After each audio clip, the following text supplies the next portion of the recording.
Now, today we are going to discuss with you a very important section under the head PGBP. And number of the section is 35 AD of the Income Tax Act 1961. Section number 35 AD of the Income Tax Act 1961 is basically based on deduction in respect of expenditure on specified business. I repeat, deduction in respect of expenditure on specified business. अगर आप section 35 AD का heading को observe करोगे, 35 AD का heading क्या दिया हुआ है? Deduction in respect of expenditure on specified business. अगर कोई SSC specified business carry on कर रहा है तो स्पेसिफाइड बिजनेस कैरी ऑन करने वाला एसएससी जब स्पेसिफाइड बिजनेस से आने वाला पीजीबीपी इनकम कैलकुलेट करेंगे तो रेवेन्यू से एक्सपेंडिचर को लेस करेंगे जैसे बाकी एसएससी करते हैं। तो स्पेसिफाइड बिजनेस कैरी ऑन करने वाला एसएससी स्पेसिफाइड बिजनेस से आने वाला पीजीबीपी इनकम कंप्यूट करने के टाइम में रेवेन्यू से एक्सपेंडिचर लेस करेंगे। जैसे कौन सा सारा आइटम्स को रेवेन्यू कंसीडर किया जाता है इसके लिए एक्ट में परमिशन होना चाहिए, ऐसे ही कौन सा सारा एक्सपेंडिचर्स को एज अ डिडक्शन अलाउ किया जाएगा इसके लिए भी एक्ट में परमिशन होना चाहिए। Section 35 AD is basically granting permission. वो एसएससी को परमिशन दे रहे हैं जो स्पेसिफाइड बिजनेस कैरी ऑन कर रहे हैं और उसको परमिशन दिया जा रहा है कुछ पर्टिकुलर एक्सपेंडिचर के रेस्पेक्ट में जिसको as per section 35 AD allow किया जाएगा वो एसएससी को जो स्पेसिफाइड बिजनेस कैरी ऑन कर रहे हैं at the time of computation of income under that PGBP relating to the specified business. बात समझ में आ रहा है? तो स्पेसिफाइड बिजनेस कैरी ऑन करने वाला एसएससी को सेक्शन 35 AD पर्टिकुलर एक्सपेंडिचर के रेस्पेक्ट में डिडक्शन अलाउ कर रहे हैं। बात क्लियर है? वो कौन सा एक्सपेंडिचर है, मतलब एक्सपेंडिचर का नेचर क्या है और स्पेसिफाइड बिजनेस का मतलब भी क्या है, ये तो हम लोग तब समझ में आएगा हम लोगों को जब हम लोग सेक्शन 35 AD को डिटेल में स्टडी करेंगे। बट आप मुझे बताओ, अलाउबल एक्सपेंडिचर का कोई लिस्ट आप एक्सट्रैक्ट कर सकते हो पीजीबीपी हेड कंप्यूट करने के टाइम में? आप बोलोगे हाँ सर। सेक्शन नंबर 30 से सेक्शन नंबर 37(1) जो होता है वो होता है अलाउबल एक्सपेंडिचर्स का लिस्ट। मतलब सेक्शन नंबर 30 से सेक्शन नंबर 37(1) जो होता है स्टडी करने में हम लोगों को वो सारा एक्सपेंडिचर्स के बारे में पता चलता है जो एज ए डिडक्शन अलाउ किया जाता है at the time of computation of PGBP income. और ये जो अलाउबल एक्सपेंडिचर्स का लिस्ट है, ये लिस्ट को हमने दो पार्ट में डिवाइड किया था। पहला पार्ट में आ रहे थे सेक्शन नंबर 30 से section number 36 and in part में आ रहे थे section number 37 subsection 1। Section number 30 से सेक्शन नंबर 36 जो है उसको बताया जा रहा था स्पेसिफिक एक्सपेंडिचर्स और सेक्शन नंबर 37 सबसेक्शन 1 को बताया जाता जनरल एक्सपेंडिचर। सेक्शन 30 से 36 अगर स्टडी करोगे तो आपको समझ में आएगा वो सारा सेक्शन में एक पर्टिकुलर एक्सपेंडिचर को डिडक्शन के रूप में अलाउ किया गया इसके बारे में इंफॉर्मेशन है। मतलब सेक्शन 30 से 36 अगर स्टडी करोगे तो आपको एक्सपेंडिचर का नाम मिलेगा। रेस्पेक्टिव सेक्शन में एक्सपेंडिचर का नाम प्रोवाइड किया गया है कि इस पर्टिकुलर एक्सपेंडिचर के रेस्पेक्ट में ये पर्टिकुलर रेस्पेक्टिव सेक्शन में डिडक्शन अलाउ किया जा रहा है। तो सेक्शन नंबर 30 से सेक्शन नंबर 36 स्टडी करने में एक्सपेंडिचर का नाम मिलता है जो expenditure as a deduction allow किया जाता है at the time of computation of PGBP income. But जब सेक्शन नंबर 37 सबसेक्शन 1 स्टडी करते हैं कोई भी एक्सपेंडिचर का नाम नहीं मिलता है। सेक्शन 37 सबसेक्शन 1 बताता है ऐसा कोई एक्सपेंडिचर जिसका नाम कवर नहीं हुआ है सेक्शन नंबर 30 से सेक्शन नंबर 36 के अंडर, वो expenditure as a deduction allow किया जाएगा एज पर सेक्शन 37 सबसेक्शन 1 अगर वो एक्सपेंडिचर सेक्शन 37 सबसेक्शन 1 का दिया हुआ कंडीशन को फुलफिल करे तो। क्लियर है? ये हमने डिवीजन किया था लिस्ट ऑफ अलाउबल एक्सपेंडिचर को, मतलब सेक्शन नंबर 30 से सेक्शन नंबर 37(1) को हमने दो पार्ट में डिवाइड करके डिस्कस किया था। अभी आज भी बताएंगे कि सेक्शन नंबर 30 से सेक्शन नंबर 37(1) को दो पार्ट में डिवाइड कर दो, बट अभी डिवीजन दूसरे एंगल से क्रिएट किया जाएगा। मतलब हम आपको बता रहे आपने अगर सेक्शन 30 से 37(1) स्टडी करोगे तो आप ऑब्जर्व कर पाओगे कि ऐसा बहुत सारा सेक्शन है जो नेचर ऑफ बिजनेस के साथ रिलेटेड है और ऐसा भी बहुत सारा सेक्शन है जो न्यूट्रल है, मतलब नेचर ऑफ बिजनेस के साथ रिलेटेड नहीं है। तो कौन सा बिजनेस कैरी ऑन कर रहा है उसके साथ कोई रिलेशन नहीं। मतलब अगर आप सेक्शन नंबर 30 को स्टडी करोगे, सेक्शन नंबर 30 क्या बताता है? सेक्शन नंबर 30 बताता है बिल्डिंग के रेस्पेक्ट में रेंट, रेटेज, इंश्योरेंस, रिपेयर्स का जो एक्सपेंडिचर है उसको एज अ डिडक्शन अलाउ किया जाएगा एसएससी को। बट एसएससी कौन सा बिजनेस कैरी ऑन कर रहे हैं that is not considerable factor. SSC business carry on कर रहे हैं तो एसएससी का बिजनेस में अगर बिल्डिंग यूज हो रहा है उस बिल्डिंग के रेस्पेक्ट में जो भी रेंट का खर्चा है, जो भी टैक्सेस का खर्चा है, इंश्योरेंस का खर्चा है, रिपेयर्स का खर्चा है, वो एज अ डिडक्शन अलाउ किया जाएगा। बात क्लियर है? एसएससी कौन सा बिजनेस कैरी ऑन कर रहा है उसके ऊपर डिपेंडेंट नहीं है ये सारा खर्चा। अगर सेक्शन नंबर 31 स्टडी करोगे तो प्लांट मशीनरी फर्नीचर के रेस्पेक्ट में जो रिपेयर्स एंड इंश्योरेंस का एक्सपेंडिचर इनकर्ड किया गया वो repairs and insurance expenditure as a deduction allow किया जाएगा। मतलब सेक्शन 31 का हिसाब से एसएससी जो बिजनेस कैरी ऑन कर रहे हैं वो बिजनेस में अगर प्लांट मशीनरी फर्नीचर यूज किया जा रहा है और वो प्लांट मशीनरी फर्नीचर के रिलेशन में कोई रिपेयर्स और इंश्योरेंस एक्सपेंडिचर इनकर्ड किया गया और रिपेयर्स और इंश्योरेंस एक्सपेंडिचर को एज अ डिडक्शन अलाउ किया जा रहा है एसएससी को at the time of computation of PGP income.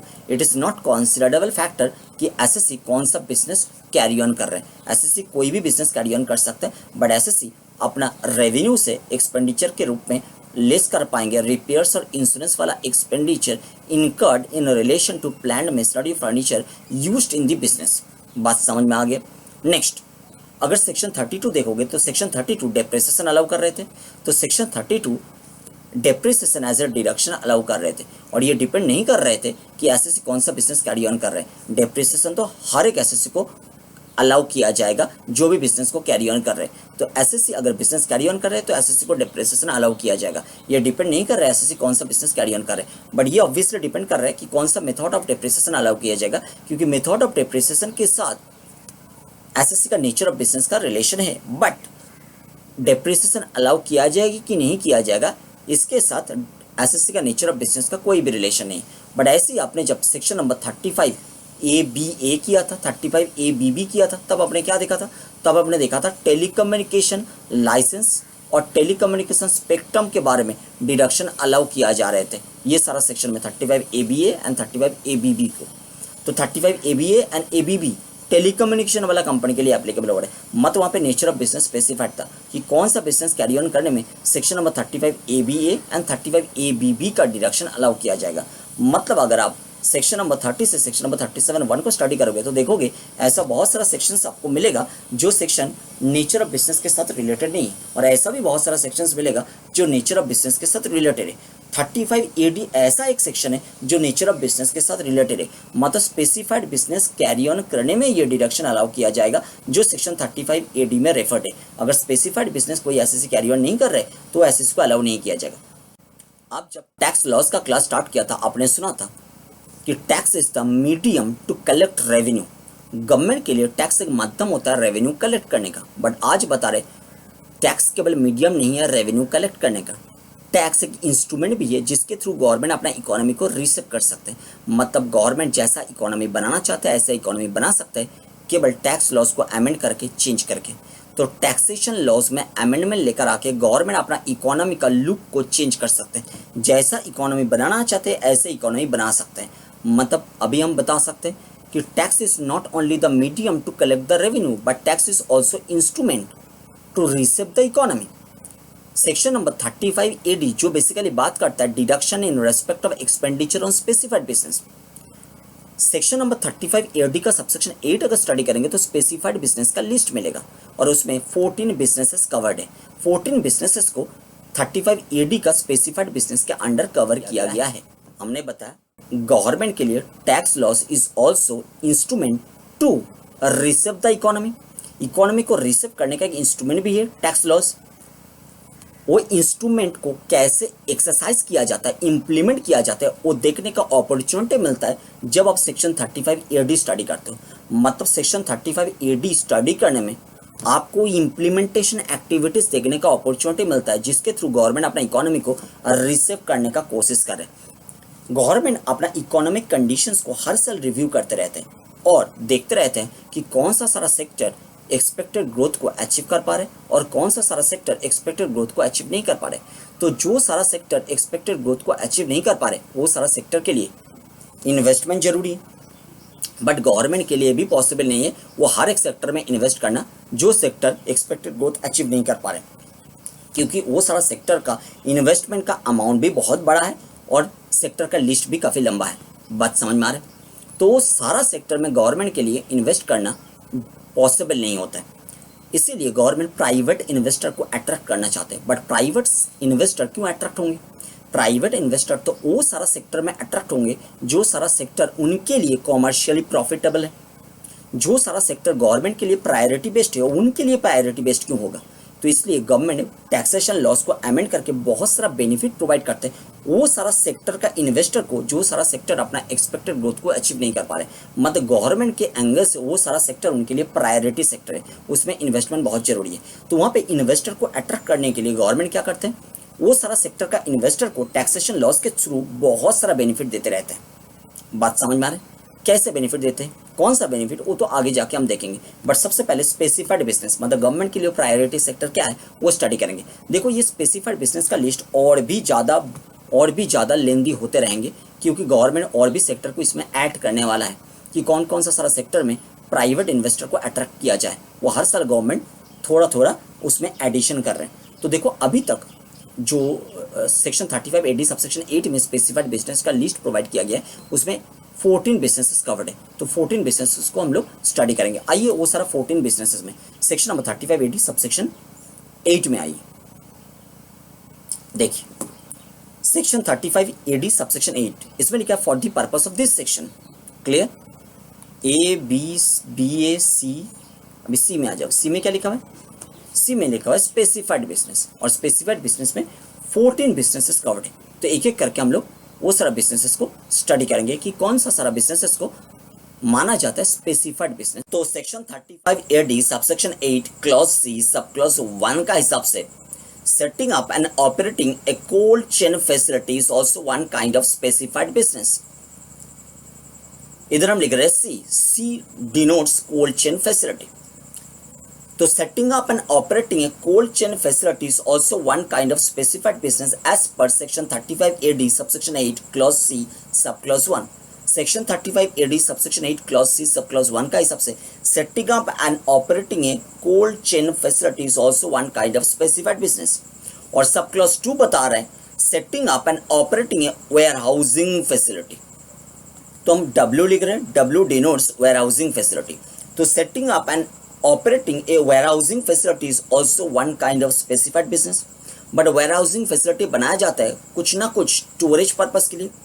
तो section 35A subsection 8 clause C sub clause 2 कौन सा चीज को स्टोर करने के लिए warehousing facility setup and operate करने के बारे में बात कर रहे हैं। लिखा हुआ है फॉर एग्रीकल्चरल प्रोड्यूस।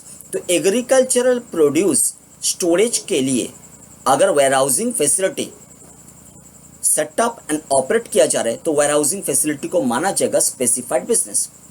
तो section 35A subsection 8 clause C sub clause 1 सब क्लॉज 2 हमने कर लिया। सब क्लॉज 1 क्या बता रहे थे? Setting up and operating cold chain facility. Sub clause 2 क्या बता रहे हैं? Setting up and operating warehousing facility for storage of agricultural produce. Next सब क्लॉज 3 क्या बता रहे हैं? Laying and operating. इसके पहले जब सब क्लॉज 1 सब क्लॉज 2 का बात हो रहे थे तब था setting up and operating. Setting up and operating को लेकर बात हो रहे थे सब क्लॉज 1 सब क्लॉज 2 में। सब क्लॉज 3 में बात हो रहे लेइंग एंड ऑपरेटिंग को लेकर। किस चीज का laying and operating? Laying and operating a cross country pipeline network for distribution including storage facilities. तो कौन सा आइटम का डिस्ट्रीब्यूशन इंक्लूडिंग स्टोरेज फैसिलिटीज को लेकर बात चल रही है सब क्लॉज 3 में। लिखा हुआ है number 1 it may be natural gas, it may be crude or it may be petroleum oil.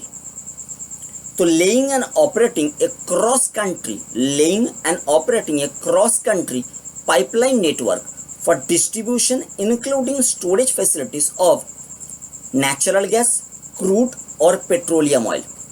Laying up and operating of cross country pipeline network for distribution including storage facilities of natural gas, crude और petroleum oil. इसको भी माना जाता है क्या?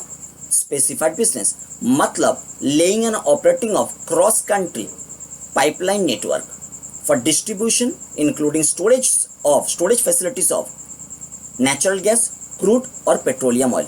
तो यहाँ पे हम नंबर सब क्लॉज 3 को डिनोट करेंगे। सब क्लॉज 3 जो है सब क्लॉज 3 को डिनोट करेंगे क्रॉस कंट्री पाइपलाइन नेटवर्क्स।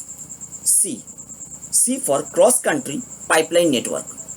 तो सब क्लॉज 1 सब क्लॉज 2 सब क्लॉज 3 हमने कर लिया, जिसको हमने डिनोट किया CWC से रेस्पेक्टिवली। सब क्लॉज 1 बता रहे थे setting up and operating cold chain facility. Sub clause 2 बता रहे थे setting up and operating setting up and operating warehousing facility for storage of agricultural produce. सब क्लॉज 3 बता रहे laying and operating cross country pipeline network for distribution and storage facilities of natural gas, crude और petroleum oil. बात यहाँ तक clear होगी. Next number 4 मतलब sub clause 4 क्या बात कर रहे हैं, बिल्डिंग एंड ऑपरेटिंग. तो सब क्लॉज 1, सब clause 2 setting up and operating, सब clause 3 laying and operating and sub clause 4 बता रहे हैं बिल्डिंग एंड ऑपरेटिंग. किस चीज का बिल्डिंग एंड ऑपरेटिंग को लेकर बात हो रही है, building and operating anywhere in India, India का कहीं पे भी, ए hotel of 2 star or above category. तो बिल्डिंग एंड ऑपरेटिंग है hotel of 2 star or above category is also a specified business. Building and operating है होटल ऑफ 2 स्टार और above category in anywhere in India is also one kind of specified business. मतलब हम सब clause 4 को H से denote कर सकते हैं, building and operating hotel of 2 star and above category. Next सब क्लॉज 5 बता रहे building and operating a hospital with at least 100 beds for patient. तो सब क्लॉज 4 सब क्लॉज 5 दोनों ही बिल्डिंग एंड ऑपरेटिंग को लेकर बात कर रहे हैं, बट सब क्लॉज 4 बात कर रहे थे बिल्डिंग एंड ऑपरेटिंग है hotel of 2 star or above category anywhere in India. सब क्लॉज 5 बात कर रहे हैं बिल्डिंग एंड ऑपरेटिंग है hospital with at least 100 beds for patient anywhere in India. तो दोनों ही बिल्डिंग एंड ऑपरेटिंग को लेकर बात कर रहे हैं. सब क्लॉज 4 बात कर रहे थे होटल को लेकर, सब क्लॉज 5 बात कर रहे हैं हॉस्पिटल को लेकर. तो यहाँ पे H फॉर हॉस्पिटल, तो सब क्लॉज 5 को भी हम H से डिनोट कर रहे हैं. बात क्लियर होगी. तो बताओ सब क्लॉज 1 क्या था, सेटिंग अप एंड ऑपरेटिंग. किस चीज का setting up and operating, cold chain facility. Sub clause 2 बात कर रहे थे सेटिंग अप एंड ऑपरेटिंग. किस चीज का सेटिंग अप एंड ऑपरेटिंग, आप बताओगे सर वेयर हाउसिंग फैसिलिटी का सेटिंग अप एंड ऑपरेटिंग. और वो वेयर हाउसिंग फैसिलिटी में एग्रीकल्चरल प्रोड्यूस को स्टोरेज किया जाएगा. ये था सब क्लॉज 1 सब क्लॉज 2. सब क्लॉज 3 क्या बात कर रहे थे, सब क्लॉज 3 बात कर रहे थे laying and operating cross country pipeline network for distribution and storage of natural gas, crude और पेट्रोलियम ऑयल को लेकर. क्लियर. तो सब क्लॉज 1 सब क्लॉज 2 सब क्लॉज 3. सब क्लॉज 4 क्या बात कर रहे हैं, सब क्लॉज 4 बता रहे हैं बिल्डिंग एंड ऑपरेटिंग. किस चीज का building and operating a hotel of 2 star or above category anywhere in India. और सब क्लॉज 5 बात कर रहे हैं building and operating a hospital with at least 100 beds for patient anywhere in India. याद रहेगा. तो हमने अभी तक क्या किया, CWC और 2 H किया है. क्लियर ना. चलो सब क्लॉज 6 क्या बात कर रहे हैं, सब क्लॉज 6 बात कर रहे हैं CWC 2 H. इसका मतलब क्या है समझ में आया. तो सब क्लॉज 1 था C, सब क्लॉज 2 था W, सब क्लॉज 3 था C, फिर से सब क्लॉज 4 सब क्लॉज 5 दोनों ही H को लेकर बात कर रहे हैं. एक था होटल और दूसरा हॉस्पिटल. नेक्स्ट सब क्लॉज 6 क्या बात कर रहे हैं, डेवलपिंग एंड बिल्डिंग. तो हमने सेटिंग अप एंड ऑपरेटिंग देखा, फिर लेइंग एंड ऑपरेटिंग देखा, फिर हमने बिल्डिंग एंड ऑपरेटिंग देखा, और अभी देख रहे हैं developing and building. Developing and building है housing project under scheme for slum redevelopment or rehabilitation framed by the central government or state government as may be and notified by the board का मतलब CBDT, central board of direct taxes. तो developing and building housing project under scheme for slum redevelopment or slum rehabilitation framed by the central government or state government as the case may be notified by the central board of direct taxes. तो ऐसा कोई scheme जो बनाया गया है slum redevelopment or slum rehabilitation purpose के लिए, scheme को may be prepared by central government, scheme may be prepared by state government, but that scheme must be notified by the central board of direct taxes. वो scheme के under अगर कोई housing project developing and building किया जा रहा है, तो developing and building a housing project under scheme for slum redevelopment or slum rehabilitation prepared by central government or state government as the case may be and notified by the central board of direct taxes. वो developing and building of housing project को माना जाएगा specified business for the purpose of section 35 AD. बात यहाँ clear होगी. तो section 35 AD subsection 8 clause C sub clause 6 हमने कर लिया. फिर देखो सब क्लॉज 7 क्या बता रहे हैं, डेवलपिंग एंड बिल्डिंग, फिर से developing and building a housing project, फिर से हाउसिंग प्रोजेक्ट, बट इस बार स्कीम अलग है, under scheme for affordable housing. मतलब कम पैसा में घर बनाया जाने के बारे में बात हो रहा है. अफोर्डेबल हाउसिंग गवर्नमेंट मानते कि सबके पास एक घर होना चाहिए अपना, इसलिए अफोर्डेबल हाउसिंग का कॉन्सेप्ट लेकर आया था गवर्नमेंट ने. तो अफोर्डेबल हाउसिंग गवर्नमेंट अकेला नहीं कर सकते, मतलब प्राइवेट सेक्टर को भी आना पड़ेगा अफोर्डेबल हाउसिंग्स बनाने के लिए. इसलिए प्राइवेट सेक्टर को अट्रैक्ट करने के लिए गवर्नमेंट ने इसको भी स्पेसिफाइड बिजनेस के अंडर डाल दिया। तो बताओ क्या हो रहा है?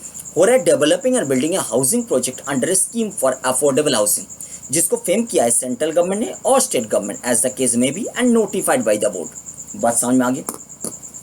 तो sub clause 6 and sub clause 7 दोनों ही बात कर रहे हैं डेवलपिंग एंड बिल्डिंग को लेकर, और दोनों ही बात कर रहे हैं developing and building of housing project, पर दोनों अलग स्कीम के अंडर हाउसिंग प्रोजेक्ट तैयार करने के बारे में बात कर रहे हैं।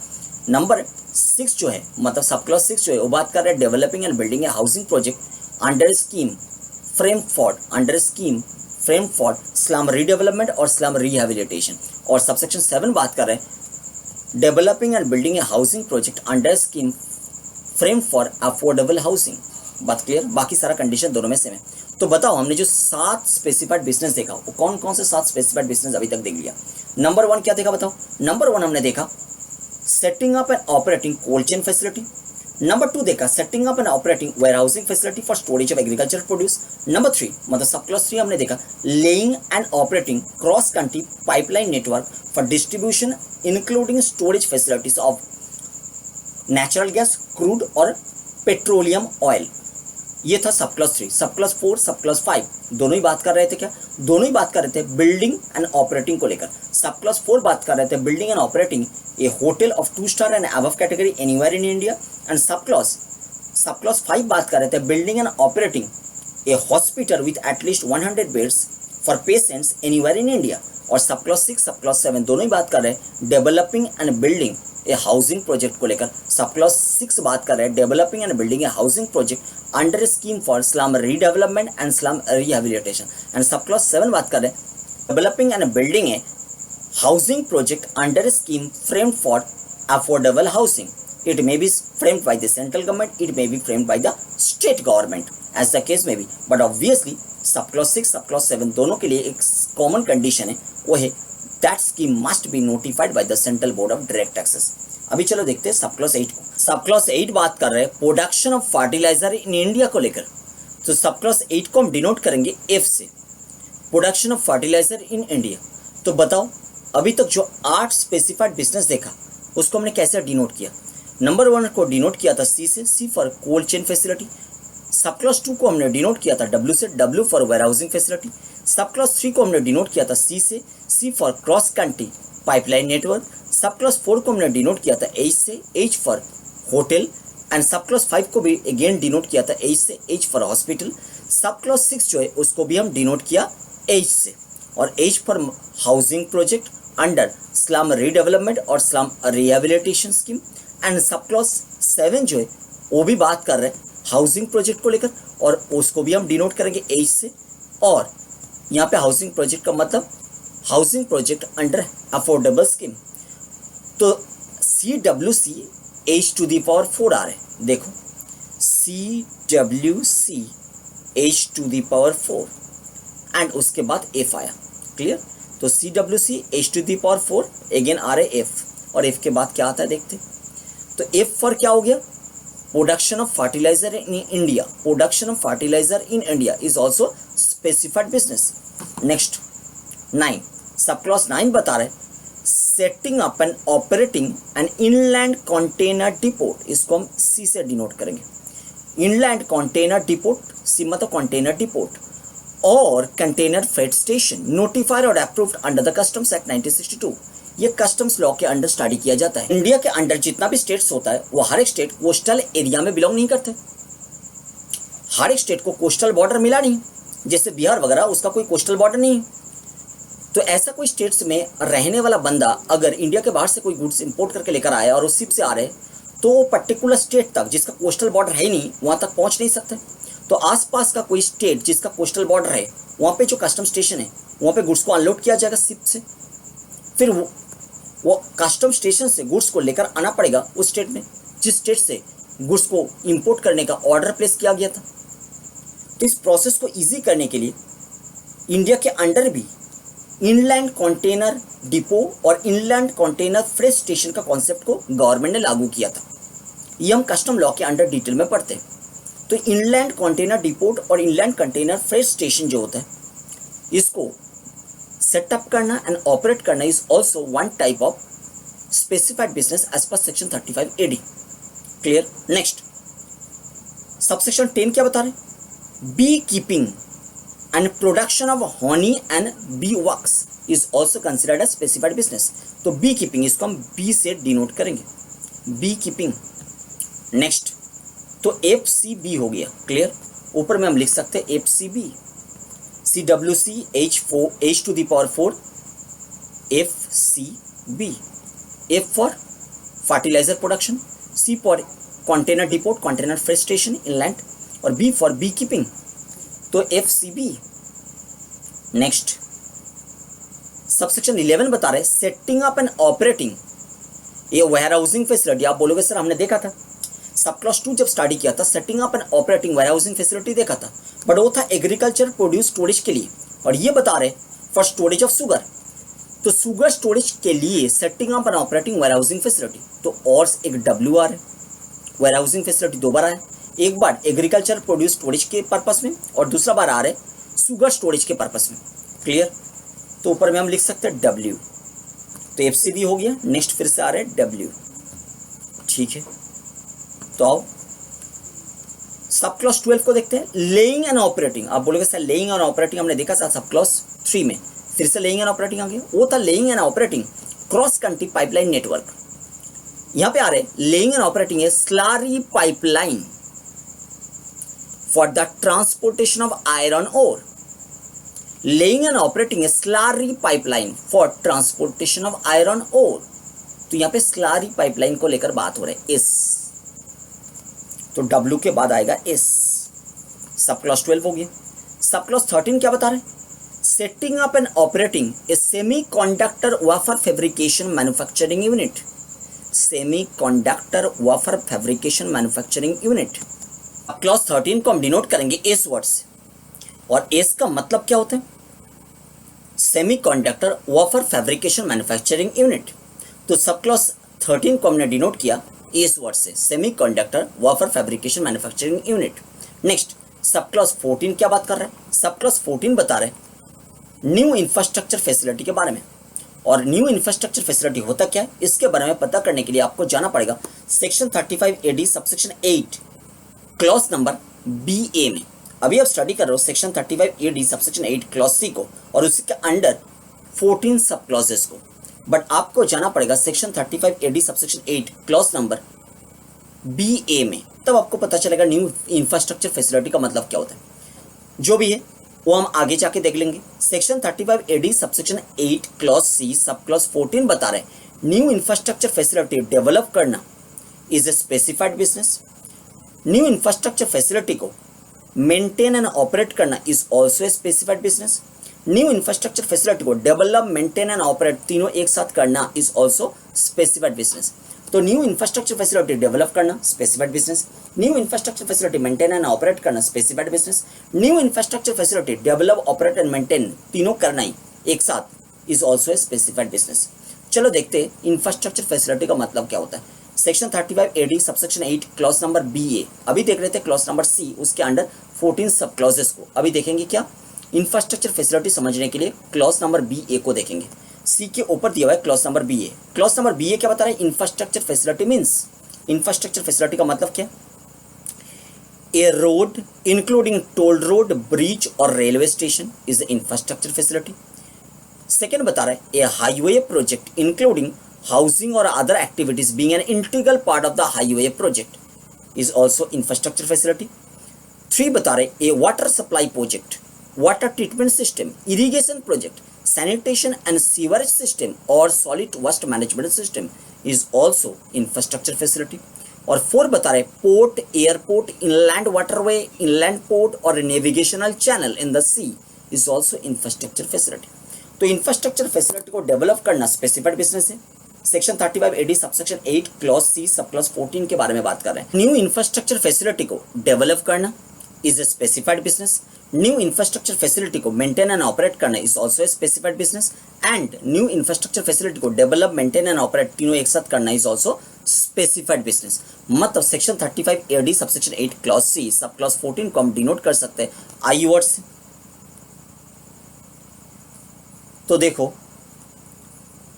13 को भी हमने डिनोट किया था स्लरी पाइपलाइन मतलब एस वर्ड से, 14 को भी डिनोट किया एस वर्ड से, semi conductor wafer fabrication manufacturing unit, तो डब्ल्यू ए स्क्वायर आई आ रहा है, तो ऊपर में हम लोगों को डालना पड़ेगा W A square I.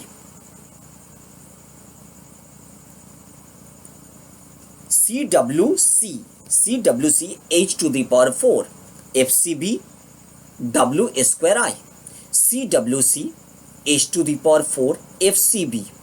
CWC, C का मतलब क्या होता है? C का मतलब कोल्ड स्टोरेज फैसिलिटी, W का मतलब वेयर हाउसिंग फैसिलिटी, CWC, फिर C का मतलब cross country pipeline network, CWC हो गया। फिर H to the power 4, H to the power 4 में 4 H आ रहे थे। कौन सा 4 H आ रहे थे? अब बताओगे सर। होटल आ रहे थे, हॉस्पिटल आ रहे थे, दो हाउसिंग प्रोजेक्ट आ रहे थे H to the power 4 के अंडर। फिर FCB, F का मतलब प्रोडक्शन ऑफ फर्टिलाइजर आ रहे थे, C का मतलब inland container freight station, inland container depot आ रहे थे, और B का मतलब क्या आ रहे थे? बी कीपिंग आ रहे थे, मधुमक्खी जिसको कहते हैं। फिर आ रहे थे W स्क्वायर आई, और W का मतलब वेयर हाउसिंग फैसिलिटी, और ये वाला वेयर हाउसिंग फैसिलिटी में क्या आ रहे थे? ये वेयर हाउसिंग फैसिलिटी के अंडर आ रहे थे स्टोरेज ऑफ शुगर, और ए स्क्वायर के अंडर 2 एस आ रहे थे, स्लारी पाइपलाइन नेटवर्क आ रहे थे, और फिर semiconductor wafer fabrication manufacturing unit आ रहे थे, और आई का मतलब आ रहे थे इंफ्रास्ट्रक्चर फैसिलिटी। तो ऐसे आप याद कर सकते हो, और दूसरा कोई उपाय से भी आप याद कर सकते हो जैसे आपको अच्छा लगता है, बट जो भी आज डिस्कशन किया अभी तक वो है, उसका मतलब है स्पेसिफाइड बिजनेस। तो अभी हम लोगों को मेन प्रोविजन में एंटर करना पड़ेगा, मतलब सेक्शन 35 AD का जो मेन प्रोविजन है इंफ्रास्ट्रक्चर।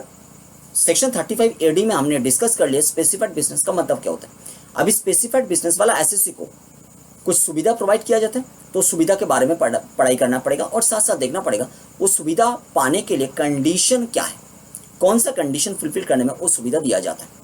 तो 35 AD का मेन प्रोविजन स्टार्ट करते हैं। Section 35 AD subsection 1, section number 35 AD subsection 1 of the income tax act 1961 is basically saying an assessee shall finance act 2020 ने section number 35 AD subsection 1 of the income tax act 1961 में एक amendment insert किया है, और वो amendment effect में आया है 1 अप्रैल 2020 का डेट से।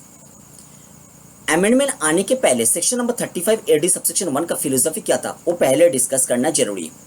फिर अमेंडमेंट कौन सा आया है, और अमेंडमेंट आने में फिलोसफी में कौन सा इम्पैक्ट क्रिएट हुआ है वो डिस्कस करना है। तो पहले अमेंडमेंट आने के पहले का फिलोसफी डिस्कस करना जरूरी है। क्लियर?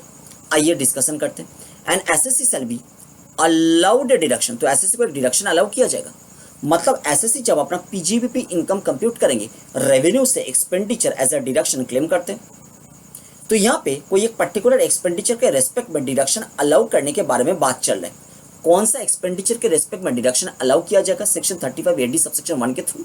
देखिए लिखा हुआ है, in respect of whole of any expenditure of a capital nature incurred. Whole का मतलब होता है 100%, तो कैपिटल नेचर का जो एक्सपेंडिचर इनकर्ड किया गया है उसका 100% 100% एज अ डिडक्शन अलाउ किया जाएगा। आप बोलोगे सर कॉन्सेप्ट मिसमैच हो गया। कैपिटल एक्सपेंडिचर इनकर्ड करने में कैपिटल एसेट जनरली क्रिएट होता है, और वो कैपिटल एसेट के रेस्पेक्ट में हम लोग डेप्रिसिएशन नाम का डिडक्शन क्लेम करते हैं, और थोड़ा थोड़ा करके हर साल डेप्रिसिएशन हम लोग क्लेम करते रहते हैं। ऐसे हम लोग पूरा कैपिटल एक्सपेंडिचर को नंबर ऑफ ईयर्स में राइट ऑफ कर देते रेवेन्यू का अगेंस्ट में। बट आप बता रहे हो होल कैपिटल एक्सपेंडिचर को एक पर्टिकुलर प्रीवियस ईयर में राइट ऑफ करने के बारे में। हम लोग ऐसे नहीं करते, हम लोग पूरा कैपिटल एक्सपेंडिचर को थोड़ा थोड़ा करके राइट ऑफ करते हैं एज अ डेप्रिसिएशन। बट आप बता रहे हो एक पर्टिकुलर प्रीवियस ईयर में पूरा कैपिटल एक्सपेंडिचर को एज अ डिडक्शन अलाउ करा लो। यहाँ पे तो कॉन्सेप्ट मिसमैच हो गया ना। यही तो फायदा है स्पेसिफाइड बिजनेस कैरी ऑन करने वाला एसएससी को, यही फायदा है। अगर मान लीजिए 20 लाख रुपया का कैपिटल एक्सपेंडिचर इनकर्ड किया गया है, मतलब 20 लाख रुपया का एक एसेट खरीदा गया है, वो एसेट के रेस्पेक्ट में आप लोग डेप्रिसिएशन क्लेम करते हो। मान लो प्लांट एंड मशीनरी खरीदा गया है, तो प्लांट एंड मशीनरी का वैल्यू है 20 लाख रुपए का प्लांट एंड मशीनरी खरीदा गया है, तो 20 लाख के ऊपर आपको डेप्रिसिएशन मिलेगा। मान लो रेट ऑफ डेप्रिसिएशन है 15%, तो 20 लाख के ऊपर 15% डेप्रिसिएशन मतलब 3 लाख का डेप्रिसिएशन आप पहला प्रीवियस ईयर में क्लेम करोगे रेवेन्यू का अगेंस्ट में। मतलब रेवेन्यू को 3 लाख कम करोगे, तो मतलब 3 लाख के रेस्पेक्ट में जो टैक्स होना था वो टैक्स बच जाएगा। 3 लाख रेवेन्यू कम होने में 3 लाख के रेस्पेक्ट में जो टैक्स होना था, मान लीजिए रेट ऑफ टैक्स है 30%, तो 3 लाख के ऊपर 30% मतलब 90,000, तो 90,000 आपका टैक्स बच जाता है। बट अगर ऐसा डेप्रिसिएशन क्लेम ना करके आप क्या कर रहे हो, पूरा 20 लाख को एज ए कैपिटल एक्सपेंडिचर, पूरा 20 लाख का capital expenditure as a deduction claim कर रहे हो। मतलब रेवेन्यू को आप 20 लाख घटा रहे हो। रेवेन्यू 20 लाख घटने में 20 लाख के रेस्पेक्ट में टैक्स भी बच जाएगा, और 20 लाख के रेस्पेक्ट में 30% टैक्स कितना होता है, 6 लाख, तो 6 लाख टैक्स बच गया। आप बोलोगे सर मैटर तो वही है। डेप्रिसिएशन क्लेम करने में क्या हो रहा है, हर साल हम लोग 20 लाख के ऊपर 15% डेप्रिसिएशन, मतलब 3 लाख करके डेप्रिसिएशन क्लेम कर रहे हैं, और 3 लाख के रेस्पेक्ट में रेवेन्यू कम हो रहे हैं, मतलब 3 लाख के रेस्पेक्ट में हमारा टैक्स बच जा रहा है, 3 लाख के रेस्पेक्ट में 30% करके टैक्स बच जा रहे हैं, मतलब 90,000। तो 90,000 करते करते हम लोग नंबर ऑफ प्रीवियस ईयर में वो 6 लाख टैक्स ही तो बचा लेंगे। तो मैटर तो सेम ही है, नहीं मैटर सेम नहीं है। आप फाइनेंशियल मैनेजमेंट पढ़ते हो, आप कॉस्ट ऑफ कैपिटल का इंपॉर्टेंस जानते हो। एक पर्टिकुलर प्रीवियस ईयर में अगर आप 6 लाख बचा लोगे और थोड़ा थोड़ा करके आप 90,000 करके आप हर साल टैक्स बचाते चले जाओगे, इंटरेस्ट का फायदा कहाँ हो रहा है, जहां एक बार में अपने 6 लाख बचा लिए। ये आपको ध्यान में रखना पड़ेगा। यही तो स्पेसिफाइड बिजनेस कैरी ऑन करने वाला एसएससी को गवर्नमेंट फायदा दे रहा है कि पूरा कैपिटल एक्सपेंडिचर एक पर्टिकुलर प्रीवियस ईयर में, स्टार्टिंग में जिस पर्टिकुलर प्रीवियस ईयर में कैपिटल एक्सपेंडिचर इनकट किया गया है, उस पर्टिकुलर प्रीवियस ईयर में आप कैपिटल एक्सपेंडिचर के रेस्पेक्ट में 100% डिडक्शन क्लेम कर लो। बात समझ में आ रहा है? आइए पढ़ते हैं, देखिए। An assessee shall be allowed a deduction in respect of 100% of any expenditure का कैपिटल नेचर इनकट, बट वो कैपिटल नेचर का एक्सपेंडिचर इनकट किया जाना चाहिए wholly and exclusively for the purpose of specified business। लिखा हुआ है देखिए, wholly and exclusively for the purpose of specified business carried on by him during the previous year in which such expenditure is incurred by him। मतलब कोई एक particular previous year में SSC ने specified business carry on कर रहे थे, और उस स्पेसिफाइड बिजनेस पर्पस में, होल्ली and exclusively specified business purpose में कोई कैपिटल नेचर का एक्सपेंडिचर इनकट किया गया था। वो कैपिटल नेचर का एक्सपेंडिचर के रेस्पेक्ट में 100% डिडक्शन अलाउ किया जाएगा उस पर्टिकुलर प्रीवियस ईयर का पीजीईपी इनकम कंप्यूट करने के टाइम में, जिस पर्टिकुलर प्रीवियस ईयर में वो कैपिटल नेचर का एक्सपेंडिचर को इनकट किया गया है। बात समझ में आ गया? नीचे एक प्रोवाइसो दिया गया। प्रोवाइसो क्या बता रहे? प्रोवाइसो बता रहे ऑपरेशन कॉमेंस होने के पहले अगर कोई एक्सपेंडिचर इनकट किया गया है, उसके रेस्पेक्ट में भी डिडक्शन अलाउ किया जाएगा। ऑपरेशन कमेंस होने के पहले, स्पेसिफाइड बिजनेस का ऑपरेशन कमेंस होने के पहले अगर कोई एक्सपेंडिचर इनकट किया गया, उस एक्सपेंडिचर के रेस्पेक्ट में डिडक्शन अलाउ किया जाएगा जिस पर्टिकुलर प्रीवियस ईयर में ऑपरेशन कमेंस होगा, उस पर्टिकुलर प्रीवियस ईयर में। मतलब कॉमेंसमेंट होने के पहले कोई एक्सपेंडिचर इनकट किया गया तो वो सारा एक्सपेंडिचर का डिडक्शन कॉमेंसमेंट होने में मिल जाएगा। बट एक ही कंडीशन है, वो सारा एक्सपेंडिचर को आपको बुक्स में कैपिटलाइज्ड करना पड़ेगा। देखिए लिखा है, provided that the expenditure incurred wholly and exclusively for the purpose of any specified business shall be allowed as a deduction during the previous year in which he commences operation। तो जिस particular previous year में commence होगा operation of specified business, if expenditure is incurred prior to the commencement of its operation, तो अगर कोई expenditure operation commencement होने के पहले इनकर्ड किया गया तो वो एक्सपेंडिचर के रेस्पेक्ट में डिडक्शन अलाउ किया जाएगा बिजनेस कॉमेंस होने में।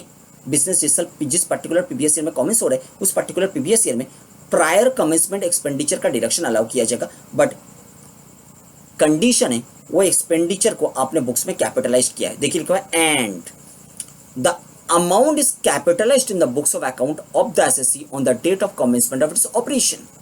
बात यहां तक क्लियर हो गई? तो सेक्शन 35AD सबसेक्शन 1 हमने स्टडी कर लिया। उसके नीचे प्रोवाइसो था, सेक्शन 35AD सबसेक्शन 1 का प्रोवाइसो, वो भी हमने स्टडी कर लिया। अभी चलो अमेंडमेंट को डिस्कशन करना स्टार्ट करते हैं। अमेंडमेंट क्या था? फिनेंस एक्ट 2020 ने सेक्शन नंबर 35AD सबसेक्शन 1 में अमेंडमेंट इंसर्ट किया। अमेंडमेंट बेसिकली इंसर्ट हुआ है एन एसएससी सेल वर्ड के बाद। सेक्शन 35AD सबसेक्शन 1 में जो लिखा हुआ है एन एसएससी सेल, इसके बाद अमेंडमेंट इंसर्ट किया गया है। एन एसएससी सेल के बाद एक कॉमा आ रहा है, और कॉमा के बाद आ रहा है if he opts, this is the amendment. If he opts, फिर कमा, फिर जैसे था ऐसे बी अलाउड ए डिडक्शन। तो पूरा अगर हम लोग सेक्शन 35AD सबसेक्शन 1 का पहला पैराग्राफ स्टडी करेंगे तो क्या रहे, an assessee shall if he opts be allowed a deduction in respect of the whole of any expenditure of a capital nature incurred wholly and exclusively for the purpose of any specified business carried on by him during the previous year in which such expenditure is incurred by him। तो amendment का impact आपको समझ में आ रहा है? SSC के पास ये option है, एसएससी ऐसा ऑप्शन चूज करे तो एसएससी को ऐसे 100% डिडक्शन अलाउ किया जाएगा। नहीं तो कैपिटल एक्सपेंडिचर के ऊपर जैसे डेप्रिसिएशन अलाउ किया जाता है, एसएससी और डेप्रिसिएशन का फायदा ले सकते हैं। थोड़ा थोड़ा करके हर साल पूरा 100% कैपिटल एक्सपेंडिचर राइट ऑफ होगा रेवेन्यू का अगेंस्ट में, थोड़ा थोड़ा करके कुछ सालों में। और एसएससी चाहे तो जिस पर्टिकुलर प्रीवियस ईयर में कैपिटल एक्सपेंडिचर इनकर्ड किया गया उस पर्टिकुलर प्रीवियस ईयर में 100% डिडक्शन क्लेम कर सकते हैं इफ़ यू ऑप्ट्स। बात समझ में आ गया? तो सेक्शन 35A सबसेक्शन 1 जो है वो यहाँ हम लोग कंक्लूड कर सकते हैं। नाउ अभी हम डिस्कस करेंगे सेक्शन 35A सबसेक्शन 2 को। स्टूडेंट का माइंड में क्वेश्चन अराइज कर सकते हैं कि sir section number 35A subsection 1 के बाद सेक्शन नंबर 35A सबसेक्शन 2 आप स्टडी कर रहे हो, section number 35A subsection 1A हम लोग स्टडी नहीं करेंगे, section number 35A subsection 1A हम लोग स्टडी नहीं करेंगे because section number 35A subsection 1A repeal हो चुका है, इसका कोई इफेक्ट नहीं है आज का डेट में। Clear? Section number 35A subsection 1A को आप काट दो। Basically section number 35A subsection 1A specified business वाला एसएससी को 150% डिडक्शन अलाउ कर रहे थे, मतलब कैपिटल एक्सपेंडिचर जितना इनकर्ड किया जा रहे थे उसका 150% एज अ डिडक्शन अलाउ किया जा रहे थे। बट अभी ऐसा स्थिति नहीं है, अभी केवल 100% डिडक्शन ही अलाउ किया जा रहा है, इसलिए सेक्शन 35A सबसेक्शन 1A का कोई इफेक्ट नहीं है। Clear? Now section 35A subsection 2 को स्टडी करते हैं। सेक्शन 35A सबसेक्शन 2 बता रहे एलिजिबिलिटी कंडीशंस, मतलब डिडक्शन पाने के लिए स्पेसिफाइड बिजनेस वाला एसएससी को कुछ कंडीशंस फुलफिल करना पड़ता है। कौन सा सारा कंडीशन लिखा हुआ है? दिस सेक्शन मतलब section 35AD applies to the specified business which fulfils all the following conditions, namely number 1 it is not setup, इसको सेटअप नहीं किया गया है। इट इज मतलब specified business, specified business is not setup, specified business को setup नहीं किया गया है बाय स्प्लिटिंग अप और reconstruction of a business already in existence. अगर एग्जिस्टिंग बिजनेस का स्प्लिट अप और रिकॉन्स्ट्रक्शन से जो बिजनेस तैयार हुआ है वो बिजनेस स्पेसिफाइड बिजनेस का नेचर ले भी ले, वो एलिजिबल नहीं होता है to get the deduction as per section 35AD। तो सेक्शन 35AD का डिडक्शन पाने के लिए एलिजिबल नहीं होता है वो बिजनेस जो ऑलरेडी एग्जिस्टिंग बिजनेस का स्प्लिट अप और रिकॉन्स्ट्रक्शन से तैयार किया गया है, मतलब बिजनेस होना चाहिए ऑल टुगेदर न्यू। बात क्लियर है? Section 35AD subsection 2 clause number 1 हमने कर लिया। Number 1 eligibility condition. Second eligibility condition it is not setup, फिर अगेंस्ट नॉट नेगेटिव वर्ड को स्ट्रेस करना पड़ेगा। इट मतलब specified business, specified business is not setup by the transfer to the specified business of a machinery और plant previously used for any purpose. मतलब specified business हो सकता है आपने नया एस्टैब्लिश किया है बट उसमें जो प्लांट और मशीनरी आप यूज कर रहे हो वो प्रीवियसली यूज्ड हुआ है कहीं पे भी, वहाँ से ट्रांसफर करके अपने स्पेसिफाइड बिजनेस में लेकर आए हो तो आपका स्पेसिफाइड बिजनेस एलिजिबल नहीं होता है to get the deduction as per section 35AD। तो 35AD का डिडक्शन पाने के लिए स्पेसिफाइड बिजनेस वाला एसएससी को ये दो कंडीशन फुलफिल करना पड़ेगा। नंबर 1 कंडीशन क्या है? बिजनेस होना चाहिए ऑल टुगेदर न्यू, और बिजनेस में जो मशीनरी प्लांट यूज हो रहा है वो भी न्यू प्लांट और मशीनरी होना चाहिए। इसका कुछ एक्सेप्शन है, वो एक्सेप्शन हम आगे जाके स्टडी करेंगे। यहाँ आप लिख के रखो एक्सेप्शन, एक्सेप्शन। और एक्सेप्शन के लिए हम लोगों को बेसिकली जाना पड़ेगा section number 35AD subsection 8 clause number D, मतलब section 35AD subsection 8 clause number C क्या था? स्पेसिफाइड बिजनेस का लिस्ट, उसके बाद जो क्लॉज नंबर डी है उसमें एक्सेप्शन दिया गया है, वो हम आगे जाके स्टडी करेंगे। क्लियर? नाउ थर्ड कंडीशन क्या दिया गया? ये थर्ड कंडीशन स्पेसिफाइड बिजनेस, हर एक स्पेसिफाइड बिजनेस के लिए एप्लीकेबल नहीं है।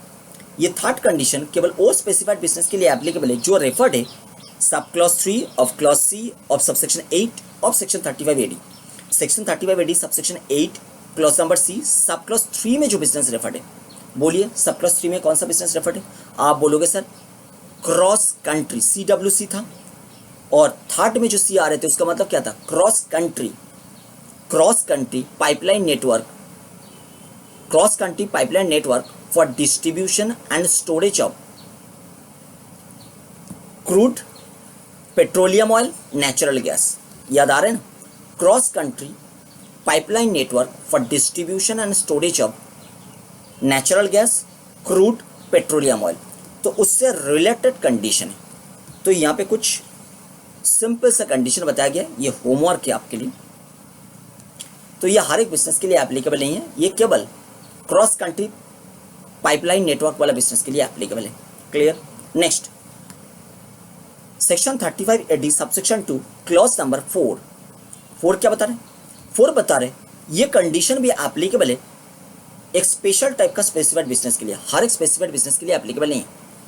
कौन सा स्पेसिफाइड बिजनेस के लिए एप्लीकेबल है, लिखा हुआ है sub clause 14 of clause C of section subsection 8 of section number 35AD। मतलब section number 35AD subsection 8 clause number C sub clause number 14 में जो बिजनेस रेफर्ड है, बताइए मुझे section number 35AD subsection 8 clause number C sub clause 14 में कौन सा business referred है। आप बोलोगे सर न्यू इंफ्रास्ट्रक्चर फैसिलिटी। तो न्यू इंफ्रास्ट्रक्चर फैसिलिटी वाला स्पेसिफाइड बिजनेस के लिए कुछ कंडीशन स्पेसिफाई किया गया है, ये भी आपके लिए होमवर्क है, सिंपल सा कंडीशन है। तो आपने देख लिया section number 35AD subsection 2 clause number 3 and clause number 4 दोनों हर एक स्पेसिफाइड बिजनेस के लिए कंडीशन नहीं दे रहे, ये दोनों ने कंडीशन दे रहे section 35AD subsection 8 clause number C sub clause number 3 and sub clause number 14 वाला स्पेसिफाइड बिजनेस के लिए रेस्पेक्टिवली। तो section number 35AD subsection 2 clause number 3 clause number 4 हर एक स्पेसिफाइड बिजनेस के लिए एलिजिबिलिटी कंडीशन नहीं दे रहे, वो केवल एलिजिबिलिटी कंडीशन दे रहे section 35AD subsection 8 clause number C sub clause number 3 and sub clause number 14 में रेस्पेक्टिवली जो बिजनेस रेफर्ड है उसके लिए कंडीशन स्पेसिफाई कर रहे हैं। और ये दोनों को हमने होमवर्क में डाल दिया। कॉमन जो कंडीशन है हमने पढ़ लिया, मतलब हर एक बिजनेस के लिए जो कंडीशंस दिया गया वो हमने पढ़ लिया। हर एक बिजनेस के लिए कंडीशंस क्या है, दो कंडीशंस। नंबर वन कंडीशन क्या है, नंबर वन कंडीशन बता रहे जो बिजनेस ऑलरेडी इन एग्जिस्टेंस उसका स्प्लिट अप और रिकॉन्स्ट्रक्शन से अगर कोई बिजनेस तैयार किया जाता है और वो बिजनेस स्पेसिफाइड बिजनेस का नेचर ले भी लेते हैं, फिर भी वो स्पेसिफाइड बिजनेस एलिजिबल नहीं होता है to get the deduction under section 35AD। And second condition, अगर स्पेसिफाइड बिजनेस नया है बट स्पेसिफाइड बिजनेस में मशीनरी और प्लांट जो यूज किया जा रहा है वो प्रीवियसली कहीं पे भी यूज किया गया था, उसको ट्रांसफर करके स्पेसिफाइड बिजनेस में लेकर आया है एसएससी और स्पेसिफाइड बिजनेस में उसको यूज कर रहे हैं, तो स्पेसिफाइड बिजनेस नया होने के बाद भी वो स्पेसिफाइड बिजनेस एलिजिबल नहीं बनता है to get the deduction under section 35AD। बात क्लियर हो गई। तो ये था सेक्शन नंबर 35AD सबसेक्शन 2 का क्लॉज नंबर 1 क्लॉज नंबर 2 और क्लॉज नंबर 3 क्लॉज नंबर 4 दो स्पेशल टाइप का बिजनेस को रेफर करके कंडीशन बताया है। क्लियर हो गया। नाउ सेक्शन 35AD सबसेक्शन 3 को देखो। सेक्शन 35AD सबसेक्शन 3 क्या बता रहे हैं, सबसेक्शन 3 बता रहे हैं where a deduction under this section का मतलब section number 35AD is claimed and allowed. Claim कौन किया था, एसएससी ने, और अलाउ कौन किया है, डिपार्टमेंट ने, इन respect of the specified business for any assessment year. क्या मतलब बन रहा है, अगर एसएससी ने कोई एक पर्टिकुलर असेसमेंट ईयर के रेस्पेक्ट में सेक्शन 35AD के अनुसार कोई डिडक्शन क्लेम कर लिया in relation to the specified business, तो no deduction shall be allowed, कोई भी डिडक्शन अलाउ नहीं किया जाएगा again under the provisions of section number 10AA and chapter 6A in relation to such specified business for the same or any other assessment year. अगर assessee ने section 35AD के अनुसार कोई स्पेसिफाइड बिजनेस के respect में कोई एक particular assessment year के रिलेशन में डिडक्शन क्लेम किया था एंड डिपार्टमेंट ने डिडक्शन अलाउ भी कर दिया, तो further no deduction shall be allowed to the assessee in relation to such specified business जिसके रेस्पेक्ट में 35AD के अनुसार डिडक्शन क्लेम किया गया था। No further deduction shall be allowed in respect of such specified business under the provisions of section number 10AA and chapter 6A for the same assessment year और any other assessment year. और जब बता रहे chapter 6A, तो to be more specific chapter 6A के under heading C के अनुसार कोई भी डिडक्शन अलाउ नहीं किया जाएगा। आप बोलोगे सर समझ में नहीं आया, चैप्टर 6A के अंडर हेडिंग C, देखो ना लिखा हुआ है चैप्टर 6A के अंडर हेडिंग C, फिर भी समझ में नहीं आ रहा है। चैप्टर 6A क्या होता है, चैप्टर 6A जो होता है वो क्या होता है बताओ। आप बोलोगे सर कॉमन डिडक्शन होता है। चैप्टर नंबर 6A जो होता है वो कॉमन डिडक्शन होता है। और कॉमन डिडक्शन कहाँ से कहाँ तक चलता है, आप बोलोगे सर 80C से 80U। हाँ आप ठीक जानते हो, बट अभी सुनो 80A से 80U, 80C से 80U नहीं, 80A से 80U। कैसे, देखो चैप्टर 6A के अंडर 5 हेडिंग होता है, A, B, C, CA and D, ये 5 हेडिंग्स होता है। और ये 5 हेडिंग्स के अंडर सेक्शन नंबर 80A से 80U को फिट किया गया है। जैसे जो हेडिंग नंबर ए होता है, ये होता है जनरल, हेडिंग ए का नाम होता है जनरल, और इसमें 80A से 80B वगैरह सेक्शंस होता है, 80A से 80B तक सेक्शंस होता है। और जो बी वाला हेडिंग है इसका नाम होता है deductions in respect of certain payments. तो पेमेंट्स के ऊपर बेस्ड करके डिडक्शन अलाउ किया जाता है बी वाला हेडिंग के अंडर जो सेक्शन है वो सेक्शंस में। और बी वाला हेडिंग के अंडर सेक्शन कहाँ से कहाँ तक है, यहाँ पे सेक्शन नंबर 80C से 80GGC तक है, 80C से 80GGC तक है। फिर आता है हेडिंग नंबर सी, और हेडिंग नंबर सी बताता है deductions in respect of certain incomes, और यहाँ पे सेक्शन होता है 80HH से 80 RRB तक। बात क्लियर है, 80H से 80 RRB तक। और सी ये जो होता है, ये हेडिंग का नाम होता है deductions in respect of other incomes, और डी जो होता है इस हेडिंग का नाम होता है अदर डिडक्शंस। बात समझ में आया। अभी हमारा काम सी वाला हेडिंग के साथ है। तो बताया जा रहा है अगर सेक्शन 35AD के अनुसार कोई पर्टिकुलर स्पेसिफाइड बिजनेस के रेस्पेक्ट में कोई एक असेसमेंट ईयर के रिलेशन में डिडक्शन क्लेम किया गया था एंड डिपार्टमेंट ने वो डिडक्शन अलाउ भी किया था, तो no deduction shall be allowed in relation to such specified business under the provisions of section 10AA and under the provisions of chapter 6A heading C in a relation to the same assessment year और any other assessment year. बात समझ में आ गया। मतलब आपने 35AD का deduction लिया तो 10AA में जो भी डिडक्शन अवेलेबल है अब नहीं ले सकते सच स्पेसिफाइड बिजनेस के रिलेशन में। और चैप्टर 6A का हेडिंग नंबर सी के अंडर जो सेक्शंस फॉल करता है, मतलब सेक्शंस नंबर 80AA से 80 RRB तक जितना भी डिडक्शन है वो डिडक्शन आप अवेलेबल नहीं कर सकते। बस समझ में आया, वो डिडक्शन आप क्लेम नहीं कर सकते। सही वर्ड इज डिडक्शंस आप क्लेम नहीं कर सकते। बात क्लियर हो गई। नेक्स्ट सबसेक्शन 4 क्या बता रहे हैं? Subsection 4 is saying no deduction shall be allowed to the assessee under any other section or under this section. No deduction shall be allowed to the assessee under any other section or under this section. This section मतलब section number 35AD। कोई ना कोई particular expenditure के respect में deduction allow किया जाता है। तो यहाँ पे लिखा है no deduction shall be allowed, तो कोई एक एक्सपेंडिचर इनकर्ड किया गया है बट डिडक्शन अलाउ नहीं किया जाएगा, क्योंकि डिडक्शन जो होता है वो डिडक्शन तो एक्सपेंडिचर के रिस्पेक्ट में होता है। तो जब बताया जा रहा है no deduction shall be allowed, कोई ना कोई एक्सपेंडिचर के रिलेशन में ये बात चल रही है। कौन सा एक्सपेंडिचर के रिलेशन में ये बात चल रही है? देखिए लिखा हुआ है in respect of the expenditure referred to in subsection 1। तो सेक्शन 35AD सबसेक्शन 1 में जो एक्सपेंडिचर रेफर था, सेक्शन 35AD सबसेक्शन 1 में कौन सा एक्सपेंडिचर रेफर था? कैपिटल नेचर का एक्सपेंडिचर रेफर था।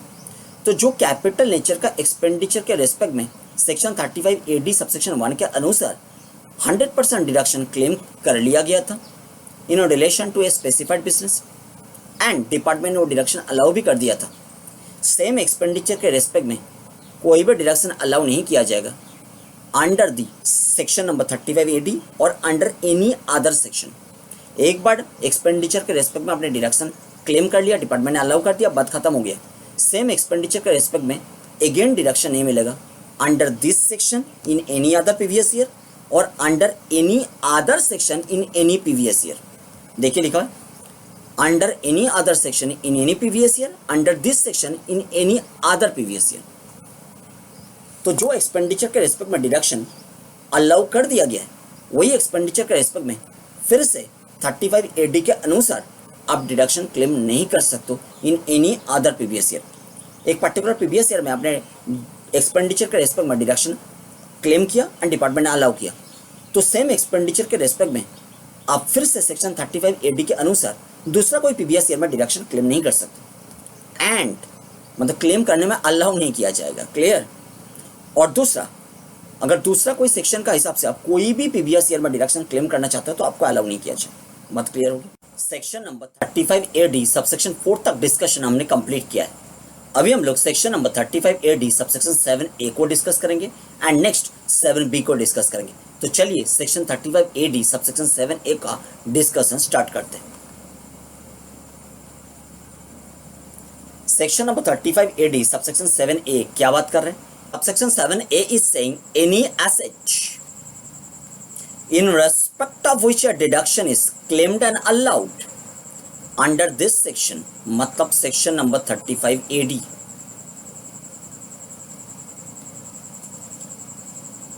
Any asset in respect of which a deduction is claimed and allowed under section 35 AD।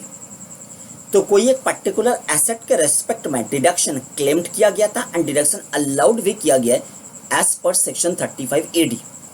अब बताओगे सर मिसमैच हो गया है कॉन्सेप्ट, क्योंकि सेक्शन नंबर 35 AD सबसेक्शन 1 हम लोग जब स्टडी किए थे तब समझ में आया था कि कैपिटल नेचर का कोई एक्सपेंडिचर अगर इनकर्ड किया गया है तो कैपिटल नेचर का एक्सपेंडिचर के रेस्पेक्ट में डिडक्शन अलाउ किया जा रहा था एसएससी को, वो कैपिटल नेचर का एक्सपेंडिचर का 100%। तो अगर कैपिटल नेचर का एक्सपेंडिचर इनकर्ड किया गया है तो उस एक्सपेंडिचर का 100% एज अ डिडक्शन अलाउ किया जा रहा था उस पर्टिकुलर प्रीवियस ईयर में, जिस प्रीवियस ईयर में एक्सपेंडिचर इनकर्ड हुआ था।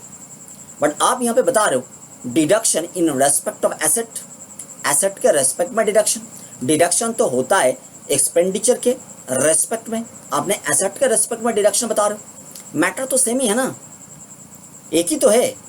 अगर कैपिटल नेचर का एक्सपेंडिचर इनकर्ड किया गया है इसका मतलब एसेट क्रिएट हुआ है, तो कैपिटल एक्सपेंडिचर के रेस्पेक्ट में डिडक्शन और एसेट के रेस्पेक्ट में डिडक्शन दोनों बात तो सेम है।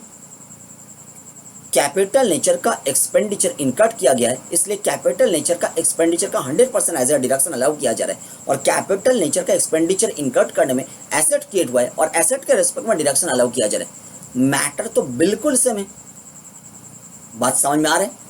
अगर 20 लाख का कैपिटल नेचर का एक्सपेंडिचर इनकर्ड किया गया है इसका मतलब 20 लाख का एसेट क्रिएट हुआ है, तो कैपिटल एक्सपेंडिचर के रेस्पेक्ट में 20 लाख का डिडक्शन और एसेट के रेस्पेक्ट में 20 लाख का डिडक्शन, बात सेम ही है।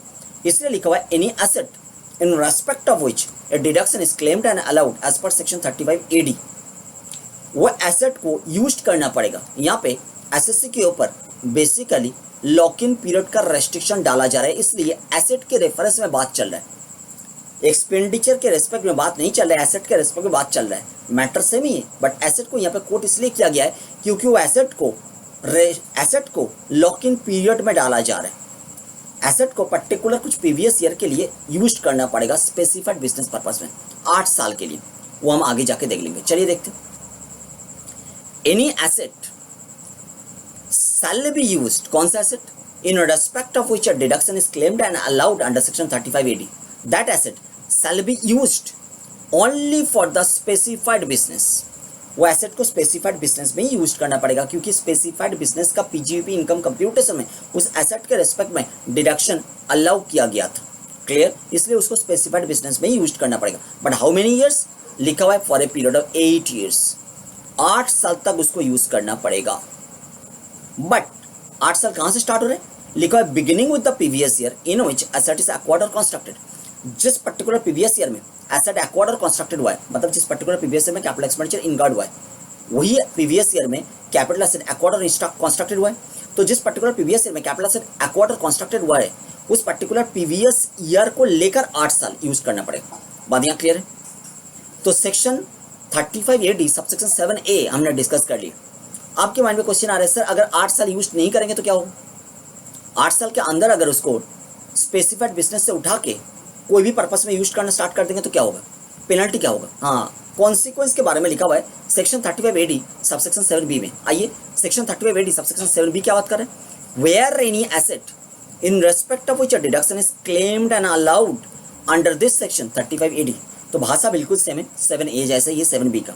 बताया जा रहा है कोई एक एसेट जिसके रेस्पेक्ट में डिडक्शन क्लेम किया गया था एंड अलाउड किया गया था under section 35 AD is used for a purpose other than the specified business during the period specified in subsection 7A। मतलब 8 साल के अंदर, 8 साल के बाद अगर स्पेसिफाइड से उठा के आप दूसरा कोई भी पर्पस में यूज करोगे कोई मतलब नहीं बनता है, बट 8 साल तक तो यूज करना पड़ेगा। यहाँ पे लिखा हुआ 8 साल के अंदर एसएससी ने क्या किया, स्पेसिफाइड बिजनेस से उसको उठा के दूसरा कोई पर्पस में यूज कर रहे वो एसेट को, जिस एसेट के रेस्पेक्ट में डिडक्शन अलाउ किया गया था सेक्शन 35 AD के अनुसार एक स्पेसिफाइड बिजनेस का रिलेशन में, वही एसेट को स्पेसिफाइड बिजनेस से उठा के नॉन स्पेसिफाइड पर्पस में यूज किया जा रहा है। तो क्या होगा, otherwise than by way of mode refer to in clause 7 of section 28। Section 28 clause 7 क्या बताता है, अगर कैपिटल एसेट जिसके रेस्पेक्ट में सेक्शन 35 एडी के अनुसार डिडक्शन क्लेम्ड एंड अलाउड किया गया था, वो एसेट क्या हो गया, डेमोलिश्ड हो गया, डिस्ट्रॉयड हो गया, डिस्कार्डेड हो गया, कोई ये कैपिटल एसेट जिसके रेस्पेक्ट में सेक्शन 35 एडी के अनुसार डिडक्शन क्लेम किया गया था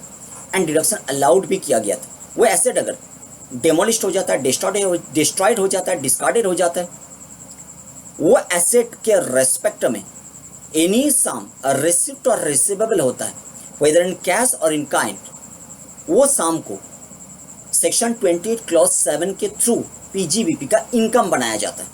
तो अगर कोई कैपिटल एसेट जिसके रेस्पेक्ट में, क्या बात कर रहे हैं, कोई एक कैपिटल एसेट जिस कैपिटल एसेट के रेस्पेक्ट में सेक्शन 35 एडी के अनुसार डिडक्शन क्लेम भी किया गया था, डिडक्शन अलाउड भी किया गया था, वो कैपिटल एसेट बाद में जाके डेमोलिश्ड हो जाता है, डिस्कार्डेड हो जाता है, डिस्ट्रॉयड हो जाता है, डिस्कार्डेड हो जाता है, और एनी सम रिसिप्ट और रिसीवेबल हो जाता है, वेदर इन कैश और वेदर इन काइंड, वो सम को पीजीईपी का इनकम बनाया जाता है।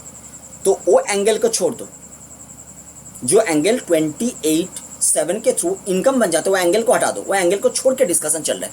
देखिए लिखा है, where any asset in respect of which a deduction is claimed and allowed under this section, मतलब section 35 AD, is used for a purpose other than the specified business during the period specified in subsection 7A, otherwise than by way of mode referred to in clause 7 of section 20। तो section 20 clause 7 में जो बात लिखा हुआ है, क्या बात लिखा हुआ है हमने आपको बता दिया, वो बात को छोड़ के बाकी बात को लेकर डिस्कशन चल रहा है। मतलब कोई कैपिटल एसेट जिसके रेस्पेक्ट में डिडक्शन क्लेम्ड एंड अलाउड किया गया था 35 एडी के अनुसार, और वो कैपिटल एसेट अगर डेमोलिश, डिस्कार्डेड, डिस्ट्रॉयड हो जाता है और उसके और रेस्पेक्ट में एनी सम रिसिप्ट और रिसीवेबल हो जाता है, वेदर इन कैश और इन काइंड, वो तो पीजीबी का इनकम बन जाता है सेक्शन 20 क्लॉज 7 के थ्रू। उसको लेकर हम डिस्कस नहीं कर रहे। The total amount of deduction so claimed and allowed in one or more previous years as reduced by the amount of depreciation allowable in accordance with the provisions of section 32, as if no deduction under this section was allowed, shall be deemed to be the income of the assessee chargeable under the head PGBP of the previous year in which asset is so used. So used आपको समझ में नहीं आया, उदाहरण देने में जरूर समझ में आएगा। चलो उदाहरण देखते हैं। मानो कि capital expenditure incurred in relation to specified business,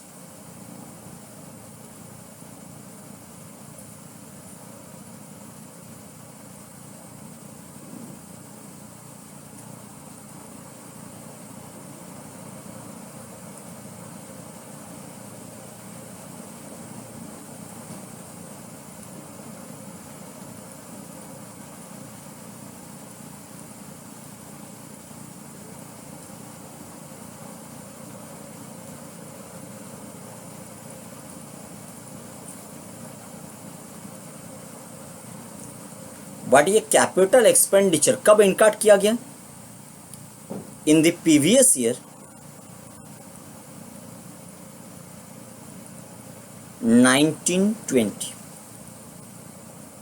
previous year 1920 में कैपिटल एक्सपेंडिचर इनकार्ड किया गया in relation to a specified business, और ऐसा एक्सपेंडिचर इनकर्ड करने में एक कैपिटल एसेट भी क्रिएट होगा।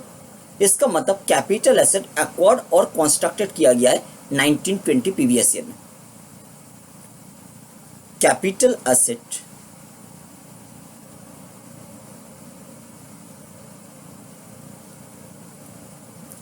एक्वायर्ड और constructed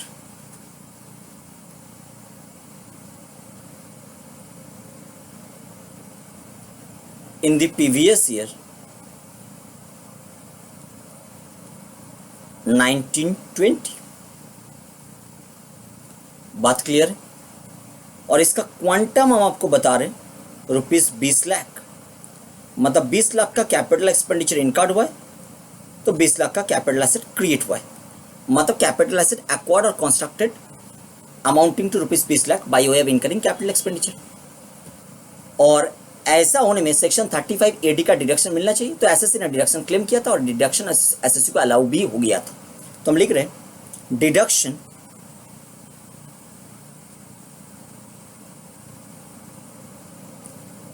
under section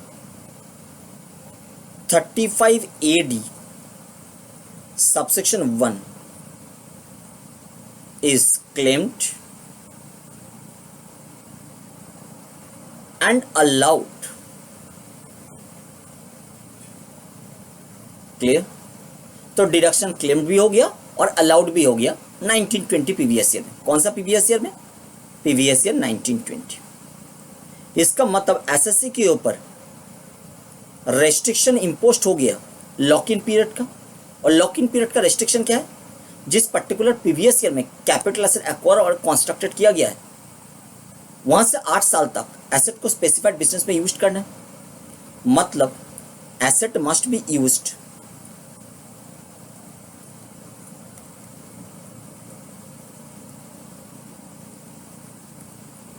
capital asset must be used, capital asset must be used for 8 years in the specified business.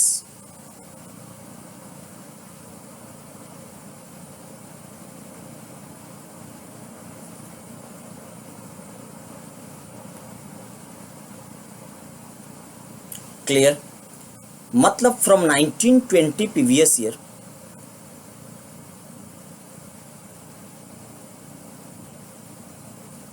Up to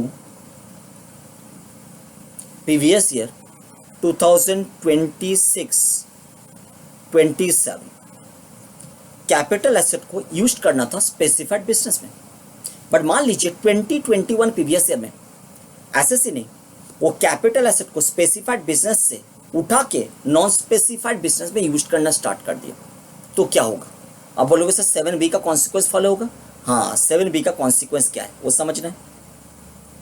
तो मानो कि इन द प्रीवियस ईयर, यहां हम एक लाइन से इसको डिवाइड कर रहे हैं।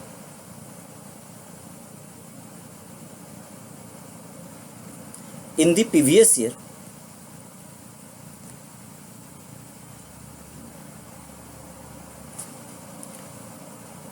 Twenty twenty one previous year में SSC started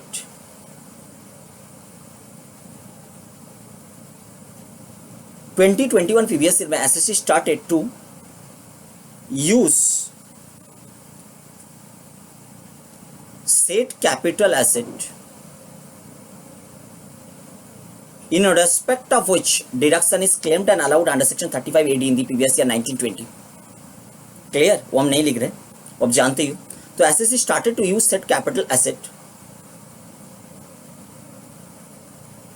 in the non-specified business.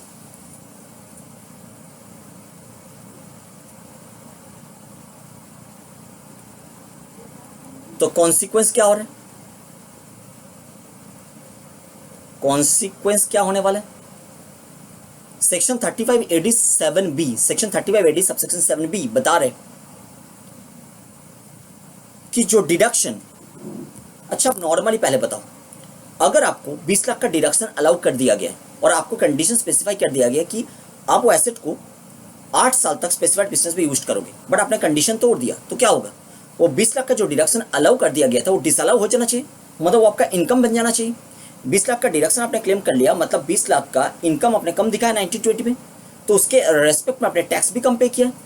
But आज आके आपने कंडीशन तोड़ दिया तो 20 लाख को आपका इनकम बढ़ाना चाहिए। बट एसएससी का भी एक व्यू पॉइंट है। एसएससी क्या बता रहे हैं? अगर हम स्टार्टिंग से ही मतलब 1920 से ही उसको नॉन स्पेसिफाइड बिजनेस में यूज करते तो 20 लाख का डिडक्शन तो मुझे नहीं मिलता। एसएससी ने क्या कर रहे हैं? 2021 पीवीएस में उसको नॉन स्पेसिफाइड बिजनेस में यूज करना स्टार्ट कर दिया। जो कैपिटल एसेट को एक्वायर्ड और कंस्ट्रक्टेड किया गया था 1920 पीवीएस ईयर में स्पेसिफाइड बिजनेस पर्पस के लिए, जिसके रिस्पेक्ट में 35 AD के अनुसार डिडक्शन क्लेम्ड एंड अलाउड भी कर लिया गया था 20 लाख रुपया का at the time of computation of PGBP income, वही कैपिटल एसेट को 2021 में नॉन स्पेसिफाइड बिजनेस में यूज किया जा रहा है। तो एसएससी बता रहा है अगर स्टार्टिंग से हम नॉन स्पेसिफाइड बिजनेस में यूज करते, जो आज कर रहे हैं वो स्टार्टिंग से ही करते, तो 20 लाख का डिडक्शन तो नहीं मिलता, बट डिडक्शन तो जरूर मिलता डेप्रिसिएशन के रेस्पेक्ट में। तो 1920 प्रीवियस ईयर में जो 20 लाख का डिडक्शन मिला था 35AD के अनुसार, वो डिडक्शन नहीं मिलते, बट सेक्शन 32 के अनुसार डेप्रिसिएशन का डिडक्शन तो मिलते। मतलब अगर मान लीजिए यहाँ पे हम आपको स्पेसिफाई कर रहे हैं, ये कैपिटल एसेट का नेचर हम आपको स्पेसिफाई करके दे रहे हैं। ये जो कैपिटल एसेट है इसका नेचर मान लो प्लांट एंड मशीनरी है, और ये 15% रेट वाला प्लांट एंड मशीनरी है, मतलब इसके ऊपर रेट ऑफ डेप्रिसिएशन 15% चार्ज होता है। तो मुझे बताइए, अगर स्टार्टिंग से ही ये 20 लाख वाला प्लांट एंड मशीनरी को नॉन स्पेसिफाइड बिजनेस में यूज किया जाते तो ये एसएससी का नॉन स्पेसिफाइड बिजनेस का जो रिलेटेड ब्लॉक ऑफ एसेट है उसमें ऐड होता। ये 20 लाख रुपया नॉन स्पेसिफाइड बिजनेस का जो रिलेटेड ब्लॉक है उसमें ऐड होता, एंटर करते 20 लाख, और 20 लाख के रेस्पेक्ट में डेप्रिसिएशन क्लेम किया जाता अंडर सेक्शन 32, और 20 लाख के ऊपर 15% डेप्रिसिएशन मतलब 3 लाख। तो 3 लाख तो डेप्रिसिएशन जरूर मिलता, 20 लाख का डिडक्शन नहीं मिलता, बट 3 लाख का डिडक्शन तो जरूर मिलता डेप्रिसिएशन के रेस्पेक्ट में। 20 लाख का डिडक्शन अंडर सेक्शन 35AD मिल रहा था, बट वो नहीं मिलते, बट अंडर सेक्शन 32 डेप्रिसिएशन का बेनिफिट तो जरूर मिलता 3 लाख का। मतलब 20 लाख लेस नहीं होता रेवेन्यू से, बट 3 लाख तो जरूर लेस होता। तो कितना ज़्यादा लेस हो गया? आप बोलोगे सर 17 लाख ज़्यादा लेस हो गया, वो नहीं होना चाहिए था, 3 लाख तो होता ही। अगर नॉन स्पेसिफाइड बिजनेस में स्टार्टिंग से यूज होता, स्पेसिफाइड में नहीं होता, 20 लाख का डिडक्शन तो नहीं मिलते, बट 3 लाख का डिडक्शन तो डेप्रिसिएशन के रेस्पेक्ट में जरूर मिलता। तो यहाँ पे 20 लाख का डिडक्शन लेकर एसएससी ने 20 लाख का गलतियां नहीं किया, एसएससी ने 17 लाख का गलतियां किया। तो बेसिकली वो 17 लाख को लेकर गड़बड़ है एसएससी का व्यू पॉइंट से, और वही व्यू पॉइंट एक्ट भी रिकॉग्नाइज कर रहे हैं, बोल रहे अगर स्टार्टिंग से ये नॉन स्पेसिफाइड बिजनेस में यूज होते तो कितना का डेप्रिसिएशन अलाउ हो सकता था, उसको लेस कर दो, और जो एक्स्ट्रा डिडक्शन एसएससी ने ले लिया, एसएससी ने जो एक्स्ट्रा डिडक्शन ले लिया उसको एसएससी का इनकम बना दो वो पर्टिकुलर प्रीवियस ईयर में, जिस प्रीवियस ईयर में एसएससी ने कंडीशन को तोड़ दिया। मतलब जिस पर्टिकुलर प्रीवियस ईयर में एसएससी ने स्पेसिफाइड से अदर देन स्पेसिफाइड में यूज करना स्टार्ट किया, उस पर्टिकुलर प्रीवियस ईयर में, तो जिस अमाउंट को लेकर गलतियां है वो अमाउंट को आप इनकम बना दो। आप बोलोगे सर इनकम तो बनता है पीजीपी हेड में सेक्शन 28 के थ्रू। हाँ, पीजीपी हेड का चार्जिंग सेक्शन होता है 20, बट वो होता है main charging section. But PGP head के अंडर बहुत सारा, आपने स्टार्टिंग का क्लास अगर याद करोगे, पीजीपी हेड के अंडर बहुत सारा डिम्ड चार्जिंग सेक्शन भी होता है। तो 35AD सबसेक्शन 7 भी एक डिम्ड चार्जिंग सेक्शन है जो इनकम बना रहे हैं। तो 70 लाख को आपको इनकम दिखाना पड़ेगा under section 35AD 7B under the head PGP. मतलब हम यहाँ पे बता रहे एक्ट का लैंग्वेज हम देखेंगे, कॉन्सिक्वेंस क्या हो रहे हैं, कॉन्सिक्वेंस हो रहे rupees 20 lakh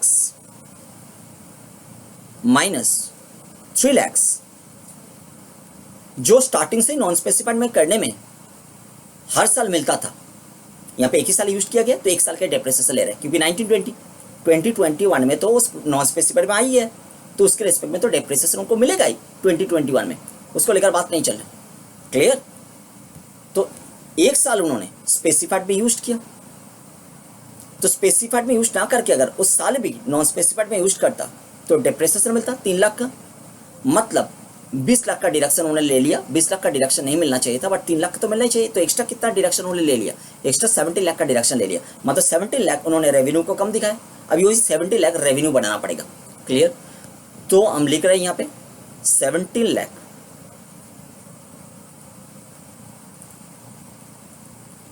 shall be considered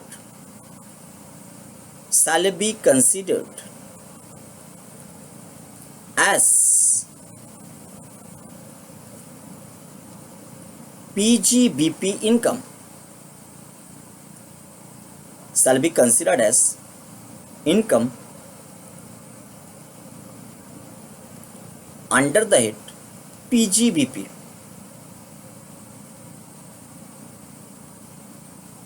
but not as per section number 28 under section 35AD 7B।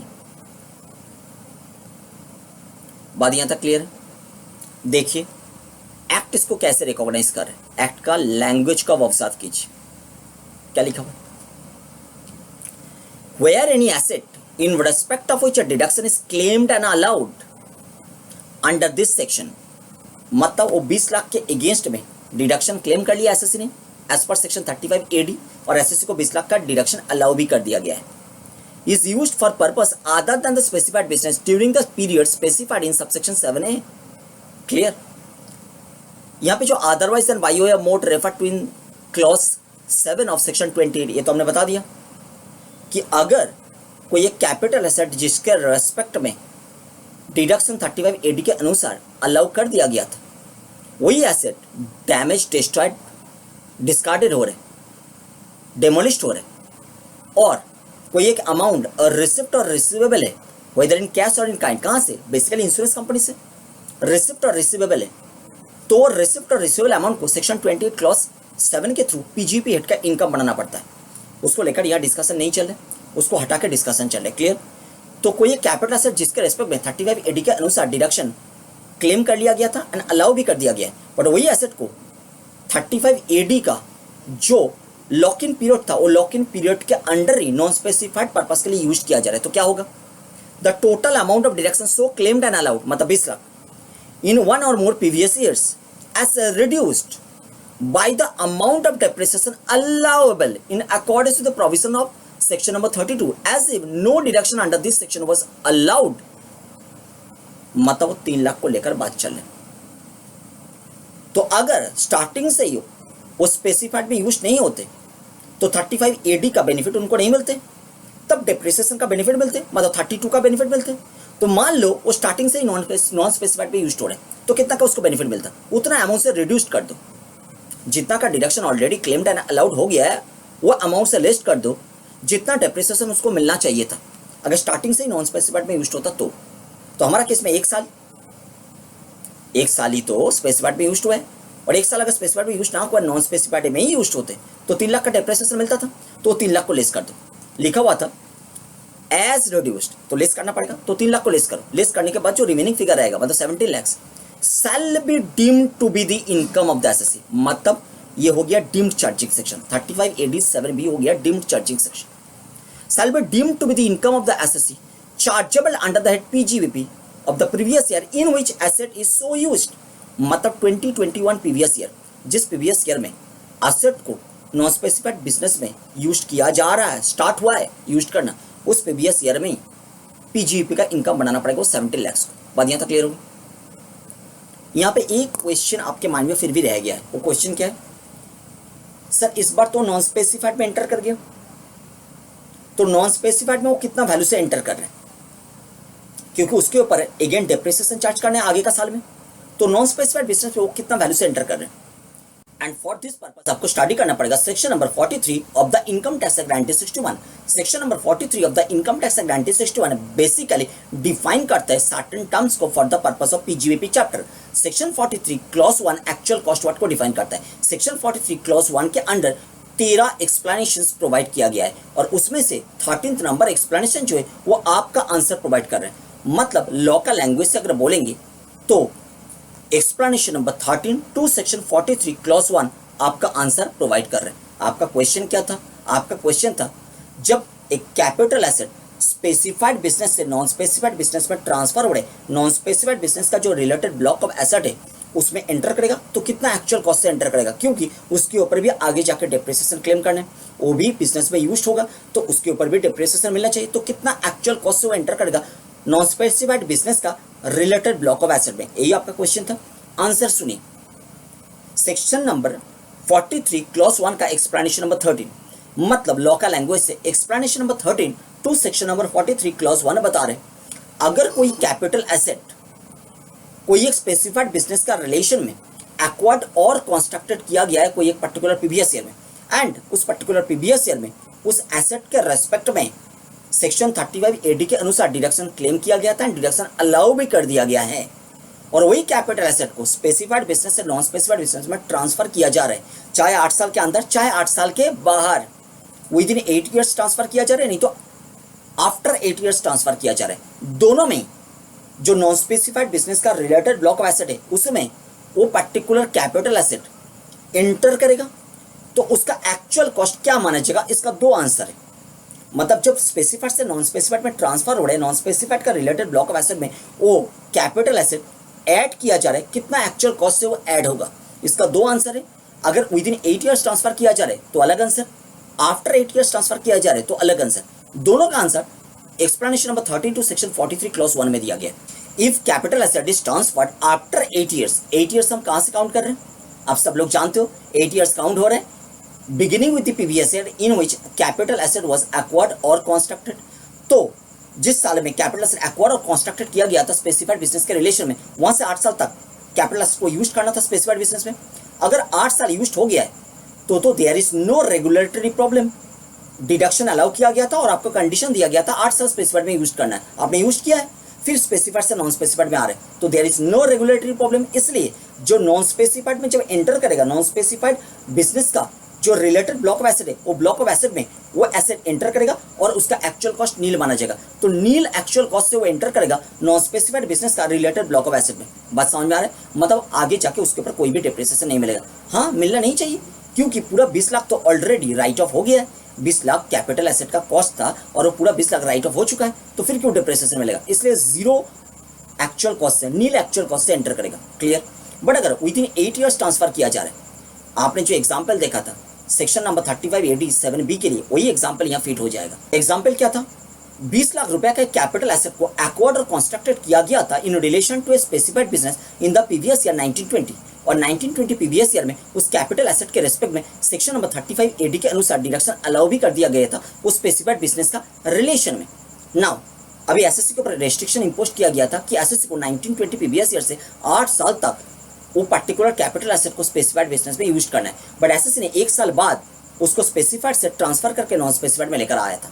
इसलिए एसएससी को पनिशमेंट मिलना चाहिए था।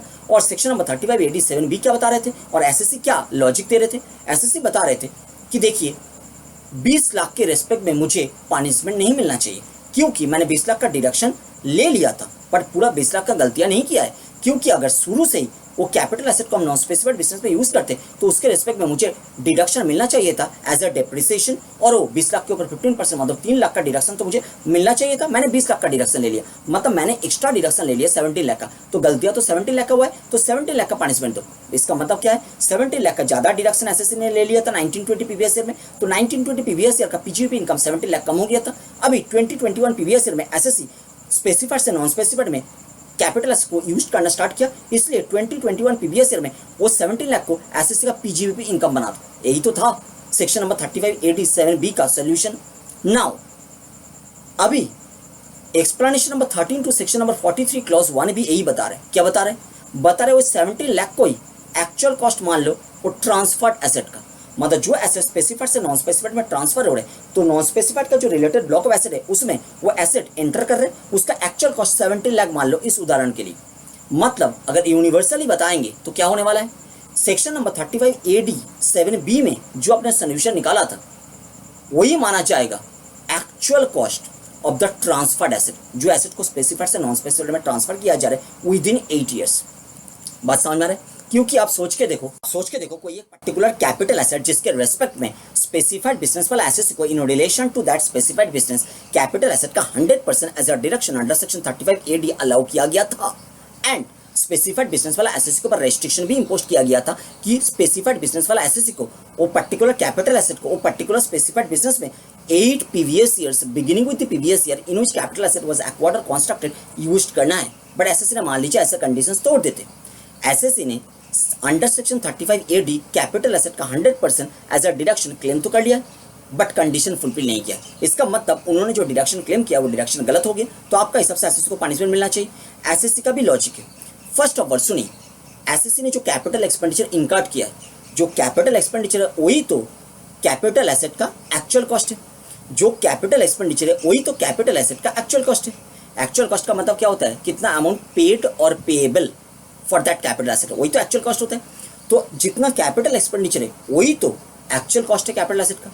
और एसएससी बता रहे मुझे पूरा कैपिटल एसेट का कॉस्ट का बेनिफिट मिलना चाहिए, मतलब मैंने जितना एक्सपेंडिचर इनकार्ड किया है वो पूरा एक्सपेंडिचर को रेवेन्यू के अगेंस्ट में राइट ऑफ करने का ऑप्शन मिलना चाहिए, चाहे 35 AD के थ्रू, चाहे अंडर सेक्शन 32 के थ्रू। 35 AD के थ्रू अगर आप उसको बेनिफिट प्रोवाइड करोगे तो क्या होगा? पूरा कैपिटल एसेट का कॉस्ट एक पर्टिकुलर प्रीवियस ईयर में राइट ऑफ हो जाएगा, 100% पूरा एक पर्टिकुलर प्रीवियस ईयर में राइट ऑफ हो जाएगा। बट अगर अंडर सेक्शन 32 उसको बेनिफिट दोगे तो क्या होगा? पूरा कैपिटल एसेट को थोड़ा थोड़ा करके हम राइट ऑफ करेंगे डेप्रिसिएशन के नाम पे रेवेन्यू का अगेंस्ट में।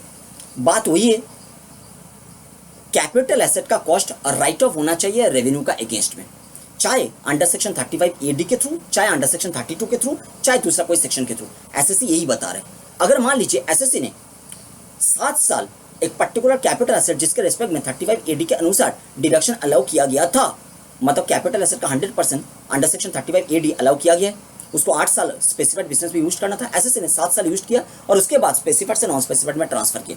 तो अब बता रहे हो गलत काम किया एसएससी ने? यस, ऑब्वियसली गलत काम किया। नाउ एसएससी बता रहे अगर स्टार्टिंग से ही वो स्पेसिफाइड में यूज ना करके नॉन स्पेसिफाइड में यूज करते, मतलब 7 साल अगर नॉन स्पेसिफाइड में यूज करते, तो मुझे तो अंडर सेक्शन 32 का डेप्रिसिएशन का बेनिफिट मिलता। मतलब डेप्रिसिएशन नाम का डिडक्शन हम राइट ऑफ करते रेवेन्यू का अगेंस्ट में, तो वो पूरा 7 साल का डेप्रिसिएशन कैलकुलेट करके बताओ कितना आ रहा है। वो 7 साल का जितना डेप्रिसिएशन आ रहा है, accumulated depreciation for all that 7 years. कौन सा 7 ईयर्स? जो 7 ईयर्स स्पेसिफाइड में यूज किया गया है। अगर वो 7 ईयर्स नॉन स्पेसिफाइड में यूज करते तो कितना डेप्रिसिएशन होता है, वो पूरा एक्यूमुलेटेड फिगर कैलकुलेट करो। वो फिगर को लेस कर दो कैपिटल एसेट का एक्चुअल कॉस्ट और कैपिटल एक्सपेंडिचर, जो भी बताओ वहां से कैपिटल एसेट का जो एक्चुअल कॉस्ट है और कैपिटल एक्सपेंडिचर दोनों तो सेम अमाउंट है, उतना का ही डिडक्शन तो 35AD के अनुसार अलाउ किया गया। तो 35AD के अनुसार 100% डिडक्शन अलाउ किया गया। 7 साल में कितना का डेप्रिसिएशन उसको मिलना चाहिए, वो डेप्रिसिएशन लेस करो। तो जो 100% डिडक्शन है वहां से लेस कर दो 7 साल का डेप्रिसिएशन, तो क्या हो गया? 7 साल का डेप्रिसिएशन का बेनिफिट एसएससी को मिल गया।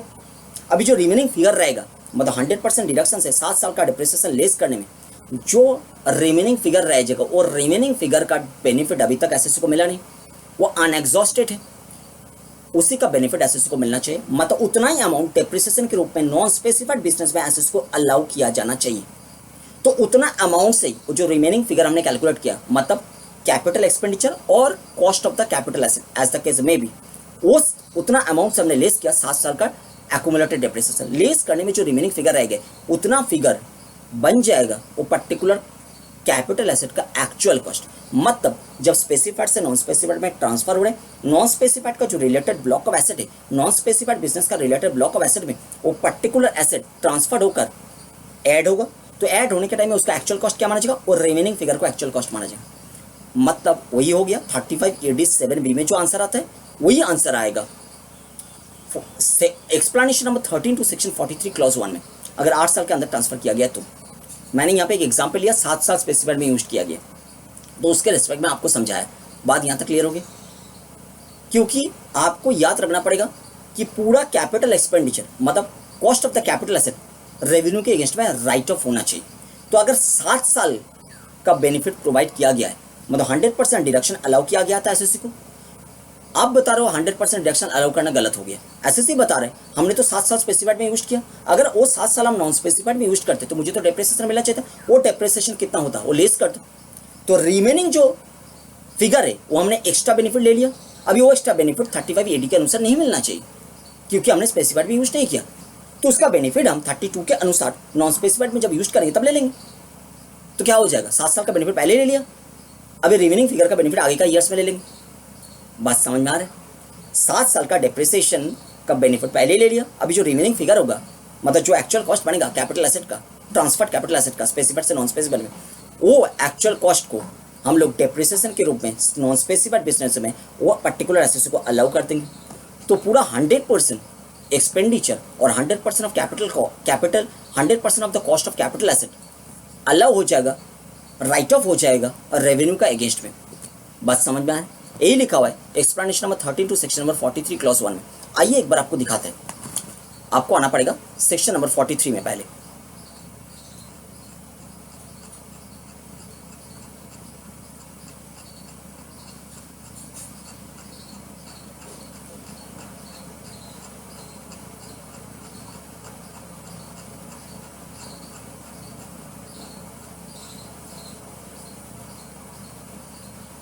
देखिए दिस इज सेक्शन 43 और हमने बताया सेक्शन 43 में डेफिनेशन रहता है पीजीवीपी का, अब जानते भी हैं। देखिए सेक्शन 43 डेफिनेशन बताता है। सेक्शन 43 क्लॉज 1 बताता है एक्चुअल कॉस्ट का डेफिनेशन, और सेक्शन 43 क्लॉज 1 के अंडर 13 एक्सप्लेनेशन है। 13 नंबर एक्सप्लेनेशन में आइए। देखिए दिस इज एक्सप्लेनेशन 1, ऐसे करके चलते रहेगा, हम आएंगे 13 नंबर एक्सप्लेनेशन में। बहुत ही इंपॉर्टेंट है 13 number explanation.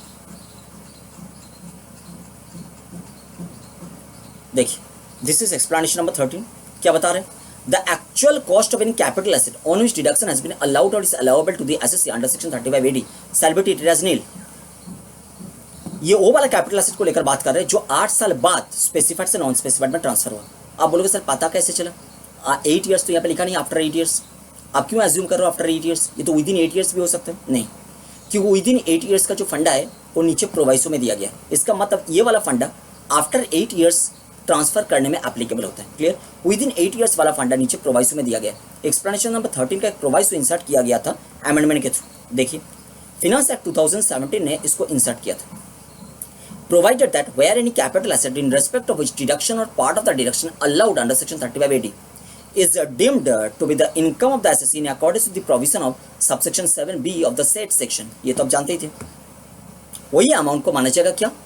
Actual cost of transferred asset, जो एसेट स्पेसिफाइड से नॉन स्पेसिफाइड में ट्रांसफर हुआ है। देखिए, उसके बारे में आपको पता चलेगा। Actual cost of the asset to the assessee shall be the actual cost to the assessee. ये एक्चुअल कॉस्ट का मतलब वो कैपिटल एक्सपेंडिचर को लेकर बात हो रही है। यहाँ पे जो ये वाला एक्चुअल कॉस्ट लिखा है ना, इसका मतलब वो कैपिटल एक्सपेंडिचर, मतलब जितना अमाउंट इनकर्ट किया गया है, जितना एक्सपेंडिचर इनकर्ट किया गया है, मतलब जितना का डिडक्शन अलाउ किया गया सेक्शन 35 AD के अनुसार, 100% डिडक्शन के बारे में बात हो रही है। क्लियर?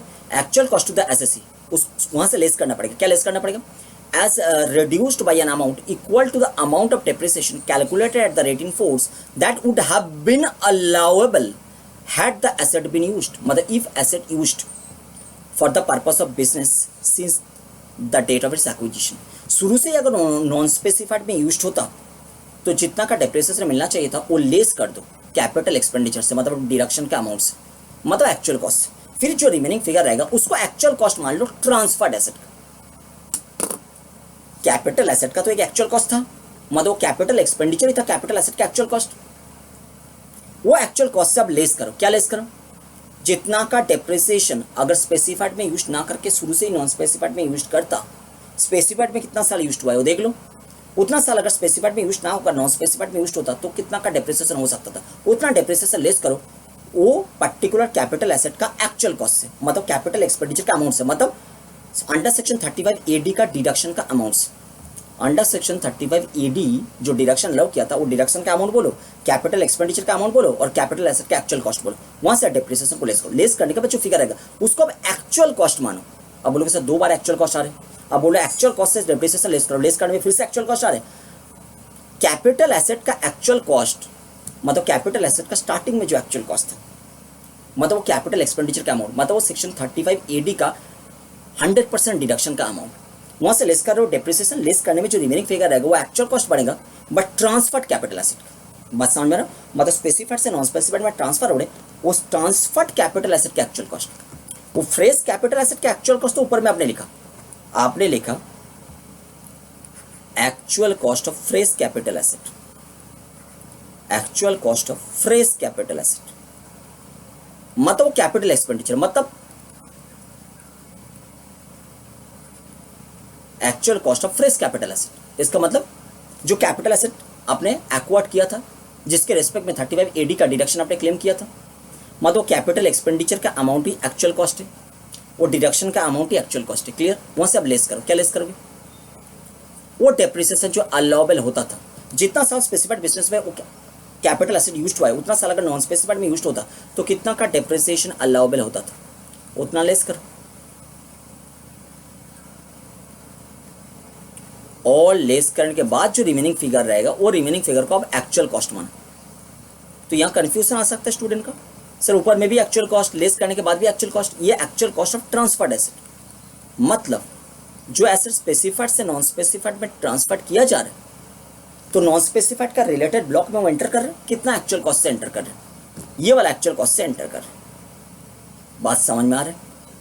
यही लिखा हुआ है।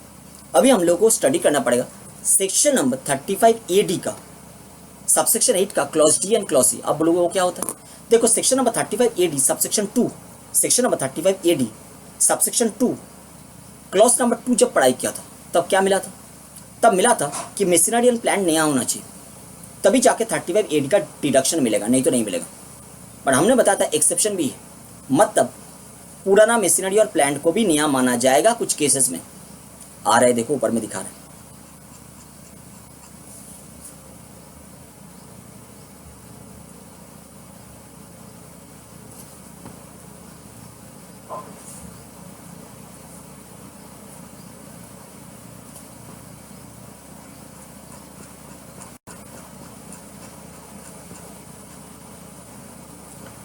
This is section 35 AD subsection 2। जब स्टडी किया था हमने यहाँ पे बताया था नंबर 2 में जो हर एक बिजनेस के लिए कॉमन कंडीशन था, डिडक्शन का एलिजिबिलिटी बता रहे थे, कंडीशन बता रहे थे, दो कंडीशन 1 और 2, मतलब section 35 AD subsection 2 clause 1 clause 2 common condition था वो 14 स्पेसिफाइड बिजनेस के लिए।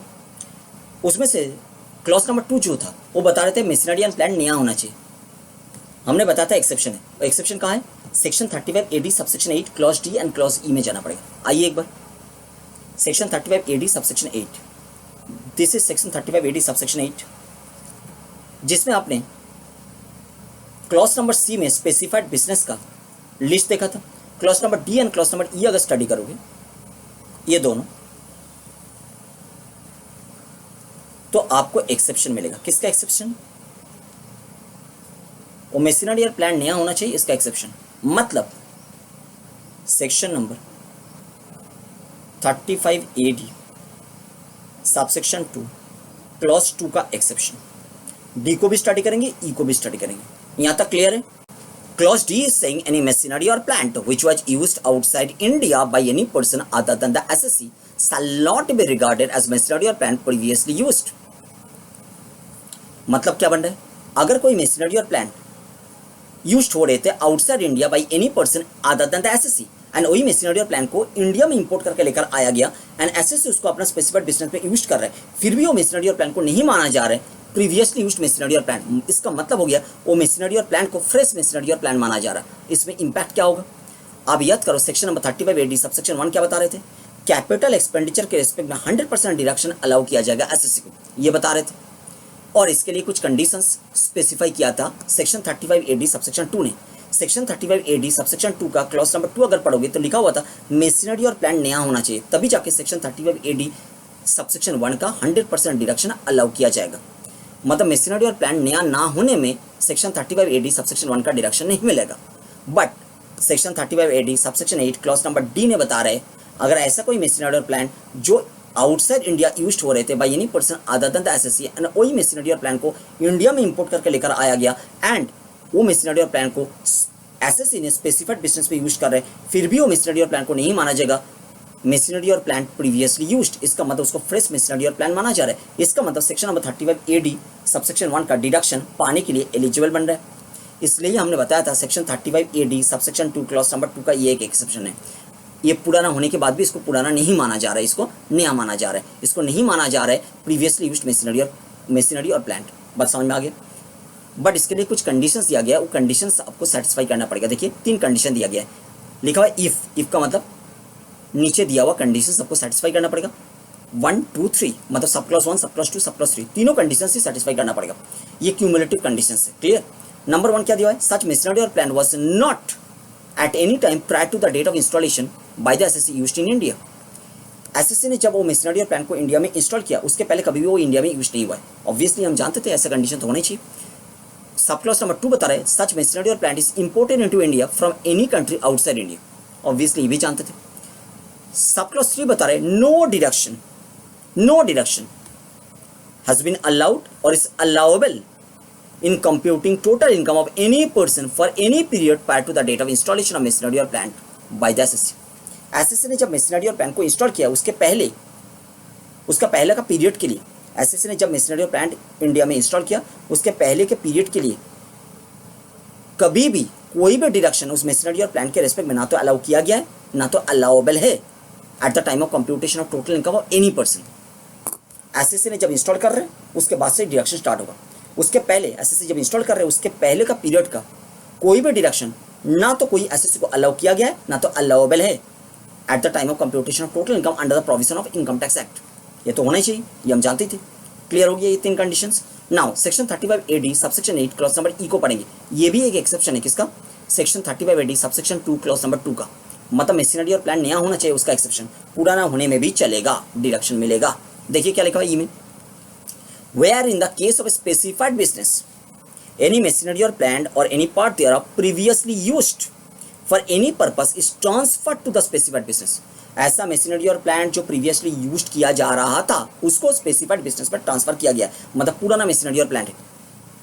And the total value of the machinery और प्लांट और parts so transfer does not exceed 20% of the total value of the machinery और plant used in such business, then the for the purpose of clause number 2 of subsection 2, मतलब section 35 AD subsection 2 clause number 2, उसके purpose के लिए condition specified therein shall be deemed to have been complied with. इसका मतलब section 35 AD subsection 2 clause number 2 का ये exception है। समझा रहे हैं, देखो अगर मान लो स्पेसिफाइड बिजनेस में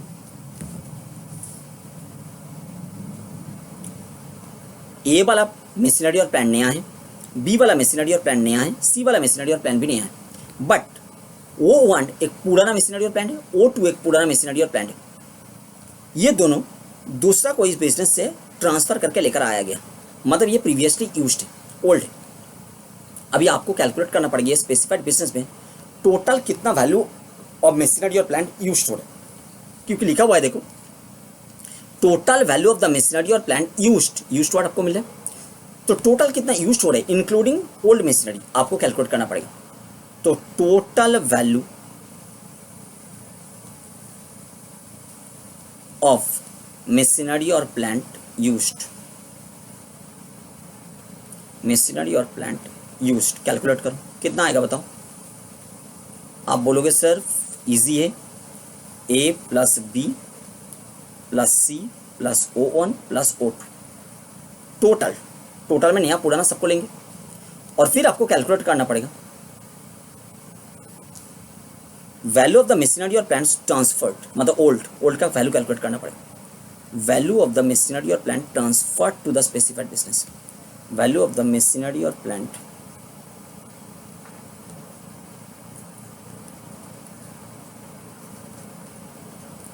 transferred to the specified business, वो कितना है बताओ। आप बोलोगे sir easy O plus O2, ये दोनों ट्रांसफर करके लेकर आया है, तो अभी आपको देखना पड़ेगा O1 प्लस O2 ये टोटल का कितना परसेंटेज। अगर O1 प्लस O2 ये टोटल का 20% है, उससे ज़्यादा नहीं, तो ये O1 प्लस O2 को भी नया मशीनरी और प्लान माना जाएगा। 20% तक होने में कोई दिक्कत नहीं है, 20% से ज़्यादा होने में डिडक्शन नहीं मिलेगा। 20% तक होने में माना जाएगा ये फ्रेश मशीनरी और प्लांट है, इसको प्रीवियसली यूज्ड मशीनरी और प्लांट नहीं माना जाएगा। बट 20% से ज़्यादा होने में मशीनरी और प्लांट को प्रीवियसली यूज्ड मशीनरी और प्लांट माना जाएगा। अप टू 20% पुराना होने में कोई दिक्कत नहीं, वही बात लिखा है। बात यहाँ तक क्लियर होगी, very good. Next section 35 AD subsection 8 clause number D clause number ई कर लिया, क्लॉज नंबर ए बहुत इंपॉर्टेंट है, चलो करते। Expenditure of a capital nature shall not include. आपने जब section number 35 AD subsection 1 study किया था, सेक्शन नंबर 35 AD सबसेक्शन 1 का एसेंस क्या था। सेक्शन 35 AD सबसेक्शन 1 का एसेंस था एसएससी ने अगर कैपिटल एक्सपेंडिचर इनकट किया है for any particular PBS year in relation to a specified business, और एसएससी जब अपना पीजीपी इनकम कंप्यूट करेंगे for that particular PBS year in relation to that specified business, तो एसएससी को वो कैपिटल नेचर एक्सपेंडिचर का 100% एज अ डिडक्शन अलाउ किया जाएगा। यही था सेक्शन 35 AD सबसेक्शन 1 का essence. But section 35 AD subsection 8 clause number F जब स्टडी करेंगे तो कुछ एक्सपेंडिचर्स का लिस्ट हम लोगों को मिलेगा। वो एक्सपेंडिचर का लिस्ट कैपिटल नेचर का होने के बाद भी वो सारा एक्सपेंडिचर्स तक सेक्शन 35 AD सबसेक्शन 1 का बेनिफिट को एक्सटेंड नहीं किया जाएगा। मतलब वो सारा एक्सपेंडिचर्स कैपिटल नेचर होने के बाद भी वो सारा एक्सपेंडिचर के रेस्पेक्ट में 100% डिडक्शन अलाउ नहीं किया जाएगा अंडर सेक्शन 35 AD सबसेक्शन 1। बात क्लियर हो गया? तो चलिए वो लिस्ट को डिराइव करने का कोशिश करते हैं कि section 35 AD subsection 8 clause number 8 कौन सा सारा कैपिटल नेचर एक्सपेंडिचर के बारे में बात कर रहे हैं जिसके ऊपर सेक्शन 35 AD सबसेक्शन 1 का बेनिफिट नहीं मिलेगा। Any expenditure of a capital nature shall not include any expenditure incurred on the acquisition of any land number 1 और गुडविल नंबर 2 और फाइनेंशियल इंस्ट्रूमेंट नंबर 3। तो लैंड गुडविल और फाइनेंशियल इंस्ट्रूमेंट, लैंड गुडविल और financial instrument acquire करने में जो capital nature का expenditure incurred किया जाएगा, लैंड गुडविल और फाइनेंशियल इंस्ट्रूमेंट एक्वायर करने में जो कैपिटल नेचर का एक्सपेंडिचर इनकर्ड किया जाएगा उसके ऊपर सेक्शन 35A(D) सबसेक्शन 1 का बेनिफिट नहीं दिया जाएगा, मतलब डिडक्शन अलाउ नहीं किया जाएगा। तो लैंड, गुडविल और फाइनेंशियल इंस्ट्रूमेंट एक्वायर करने में कैपिटल नेचर का एक्सपेंडिचर इनकर्ड तो हो रहा है, बट उसके ऊपर सेक्शन 35A(D) सबसेक्शन 1 का बेनिफिट नहीं दिया जा रहा है। नंबर 1। अच्छा, अभी देखो मिडिल में क्या लिखा हुआ था, एनी एक्सपेंडिचर, अंडरलाइन कर रहे हैं, मतलब ऑब्वियसली कैपिटल नेचर एक्सपेंडिचर को लेकर ही बात चल रही है, नहीं तो सेक्शन 35A(D) में बात करके क्या फायदा है। लिखा होता है एनी एक्सपेंडिचर पे capital nature shall not include any expenditure, मतलब कैपिटल नेचर का एक्सपेंडिचर में कौन सा एक्सपेंडिचर इंक्लूड नहीं होने वाला है, वो भी कैपिटल नेचर का फिर भी इंक्लूड नहीं होने वाला है सेक्शन 35A(D) सबसेक्शन 1 के पर्पस में। बात clear. Any expenditure in respect of which payment or aggregate of payment made to a person in a day otherwise than, यहां से नंबरिंग स्टार्ट होगा, by an account pay check drawn on a bank, this is number 1, or an account pay bank draft, this is number 2, or use of electronic clearing system through a bank account, this is number 3। और bank account के बाद एक amendment insert किया गया है, finance act 2019 ने एक amendment insert किया बैंक अकाउंट वर्ड के बाद, और वो अमेंडमेंट इफेक्टिव हुआ है 1 अप्रैल 2020 के डेट से। और अमेंडमेंट क्या है, अमेंडमेंट को हम 4 नंबर दे रहे हैं, 4 पॉइंट बन रहे हैं। क्या लिखेंगे, और थ्रू सच अदर इलेक्ट्रॉनिक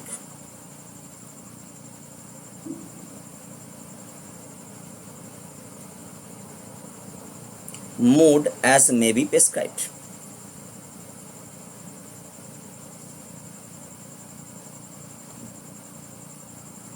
अभी ध्यान से सुनिए,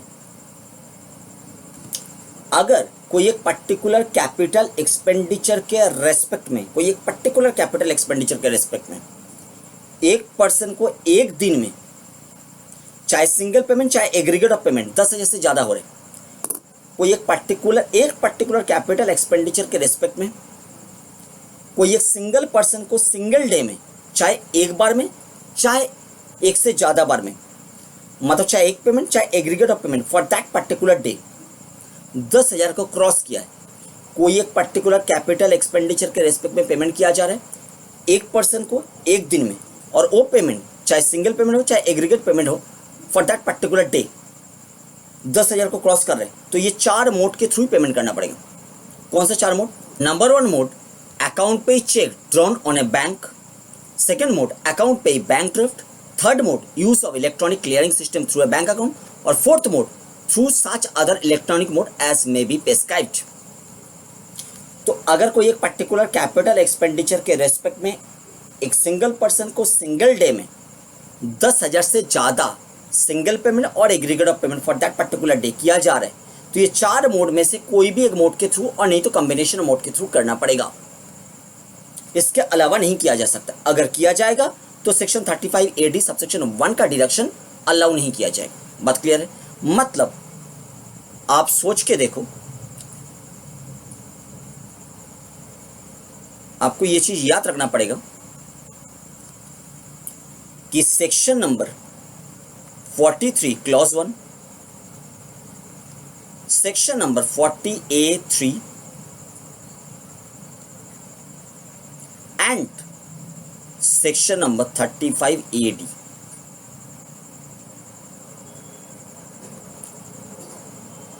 subsection 8 clause number F parallel line पे आ गया। तीनों कैसे पैरेलल लाइन पे आ गया, तीनों कैसे सिंगल लाइन पे आ गया, इसको लेकर डिस्कस करना है। बट मुझे पहले बताइए सेक्शन 43 क्लॉज 1 क्या होता है? आप बोलोगे सर सेक्शन 43 क्लॉज 1 होता है एक्चुअल कॉस्ट। जब एक डेप्रिसिएबल कैपिटल एसेट को एक्वायर्ड किया गया है, एक डेप्रिसिएबल कैपिटल एसेट को बिजनेस पर्पस में एक्वायर्ड किया गया है, वो डेप्रिसिएबल कैपिटल एसेट का एक्चुअल कॉस्ट डिटरमाइन किया जाता है सेक्शन 43 क्लॉज 1 का हिसाब से।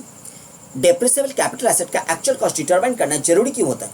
आप बोलोगे सर जिस बिजनेस पर्पस में डेप्रिसिएबल कैपिटल एसेट को एक्वायर्ड किया गया, उस बिजनेस का जो already existing block of asset होता है, उसमें वो डेप्रिसिएबल कैपिटल एसेट जिसको एक्वायर्ड किया गया उसको ऐड करना पड़ता है, क्योंकि वो डेप्रिसिएबल कैपिटल एसेट के ऊपर भी फ्यूचर में डेप्रिसिएशन क्लेम करना है, इसलिए उसको भी ब्लॉक में लेकर आना पड़ेगा।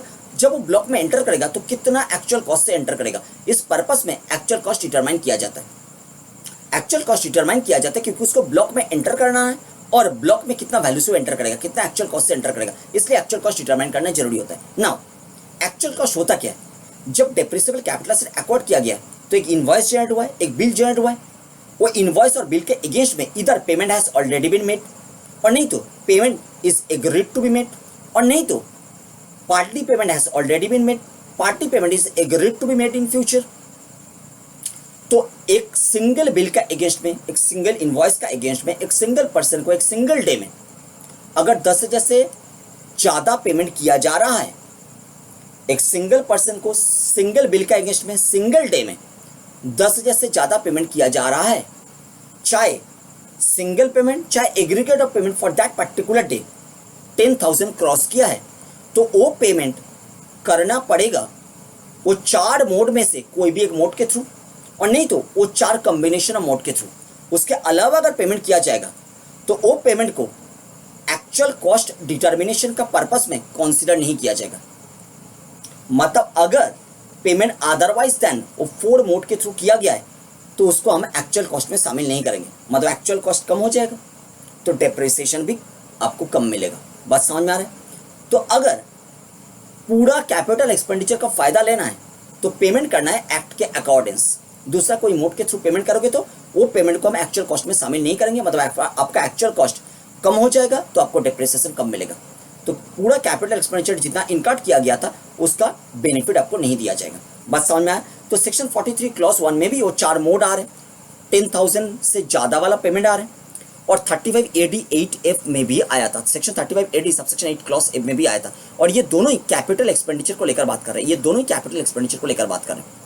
सेक्शन 48(3) जो है वो रेवेन्यू एक्सपेंडिचर को लेकर बात करते हैं, बट तीनों ही बात कर रहे हैं वो 4 मोड को लेकर, 10,000 से ज़्यादा पेमेंट को लेकर, इसलिए तीनों ही क्या है, तीनों ही पैरेलल लाइन पे है।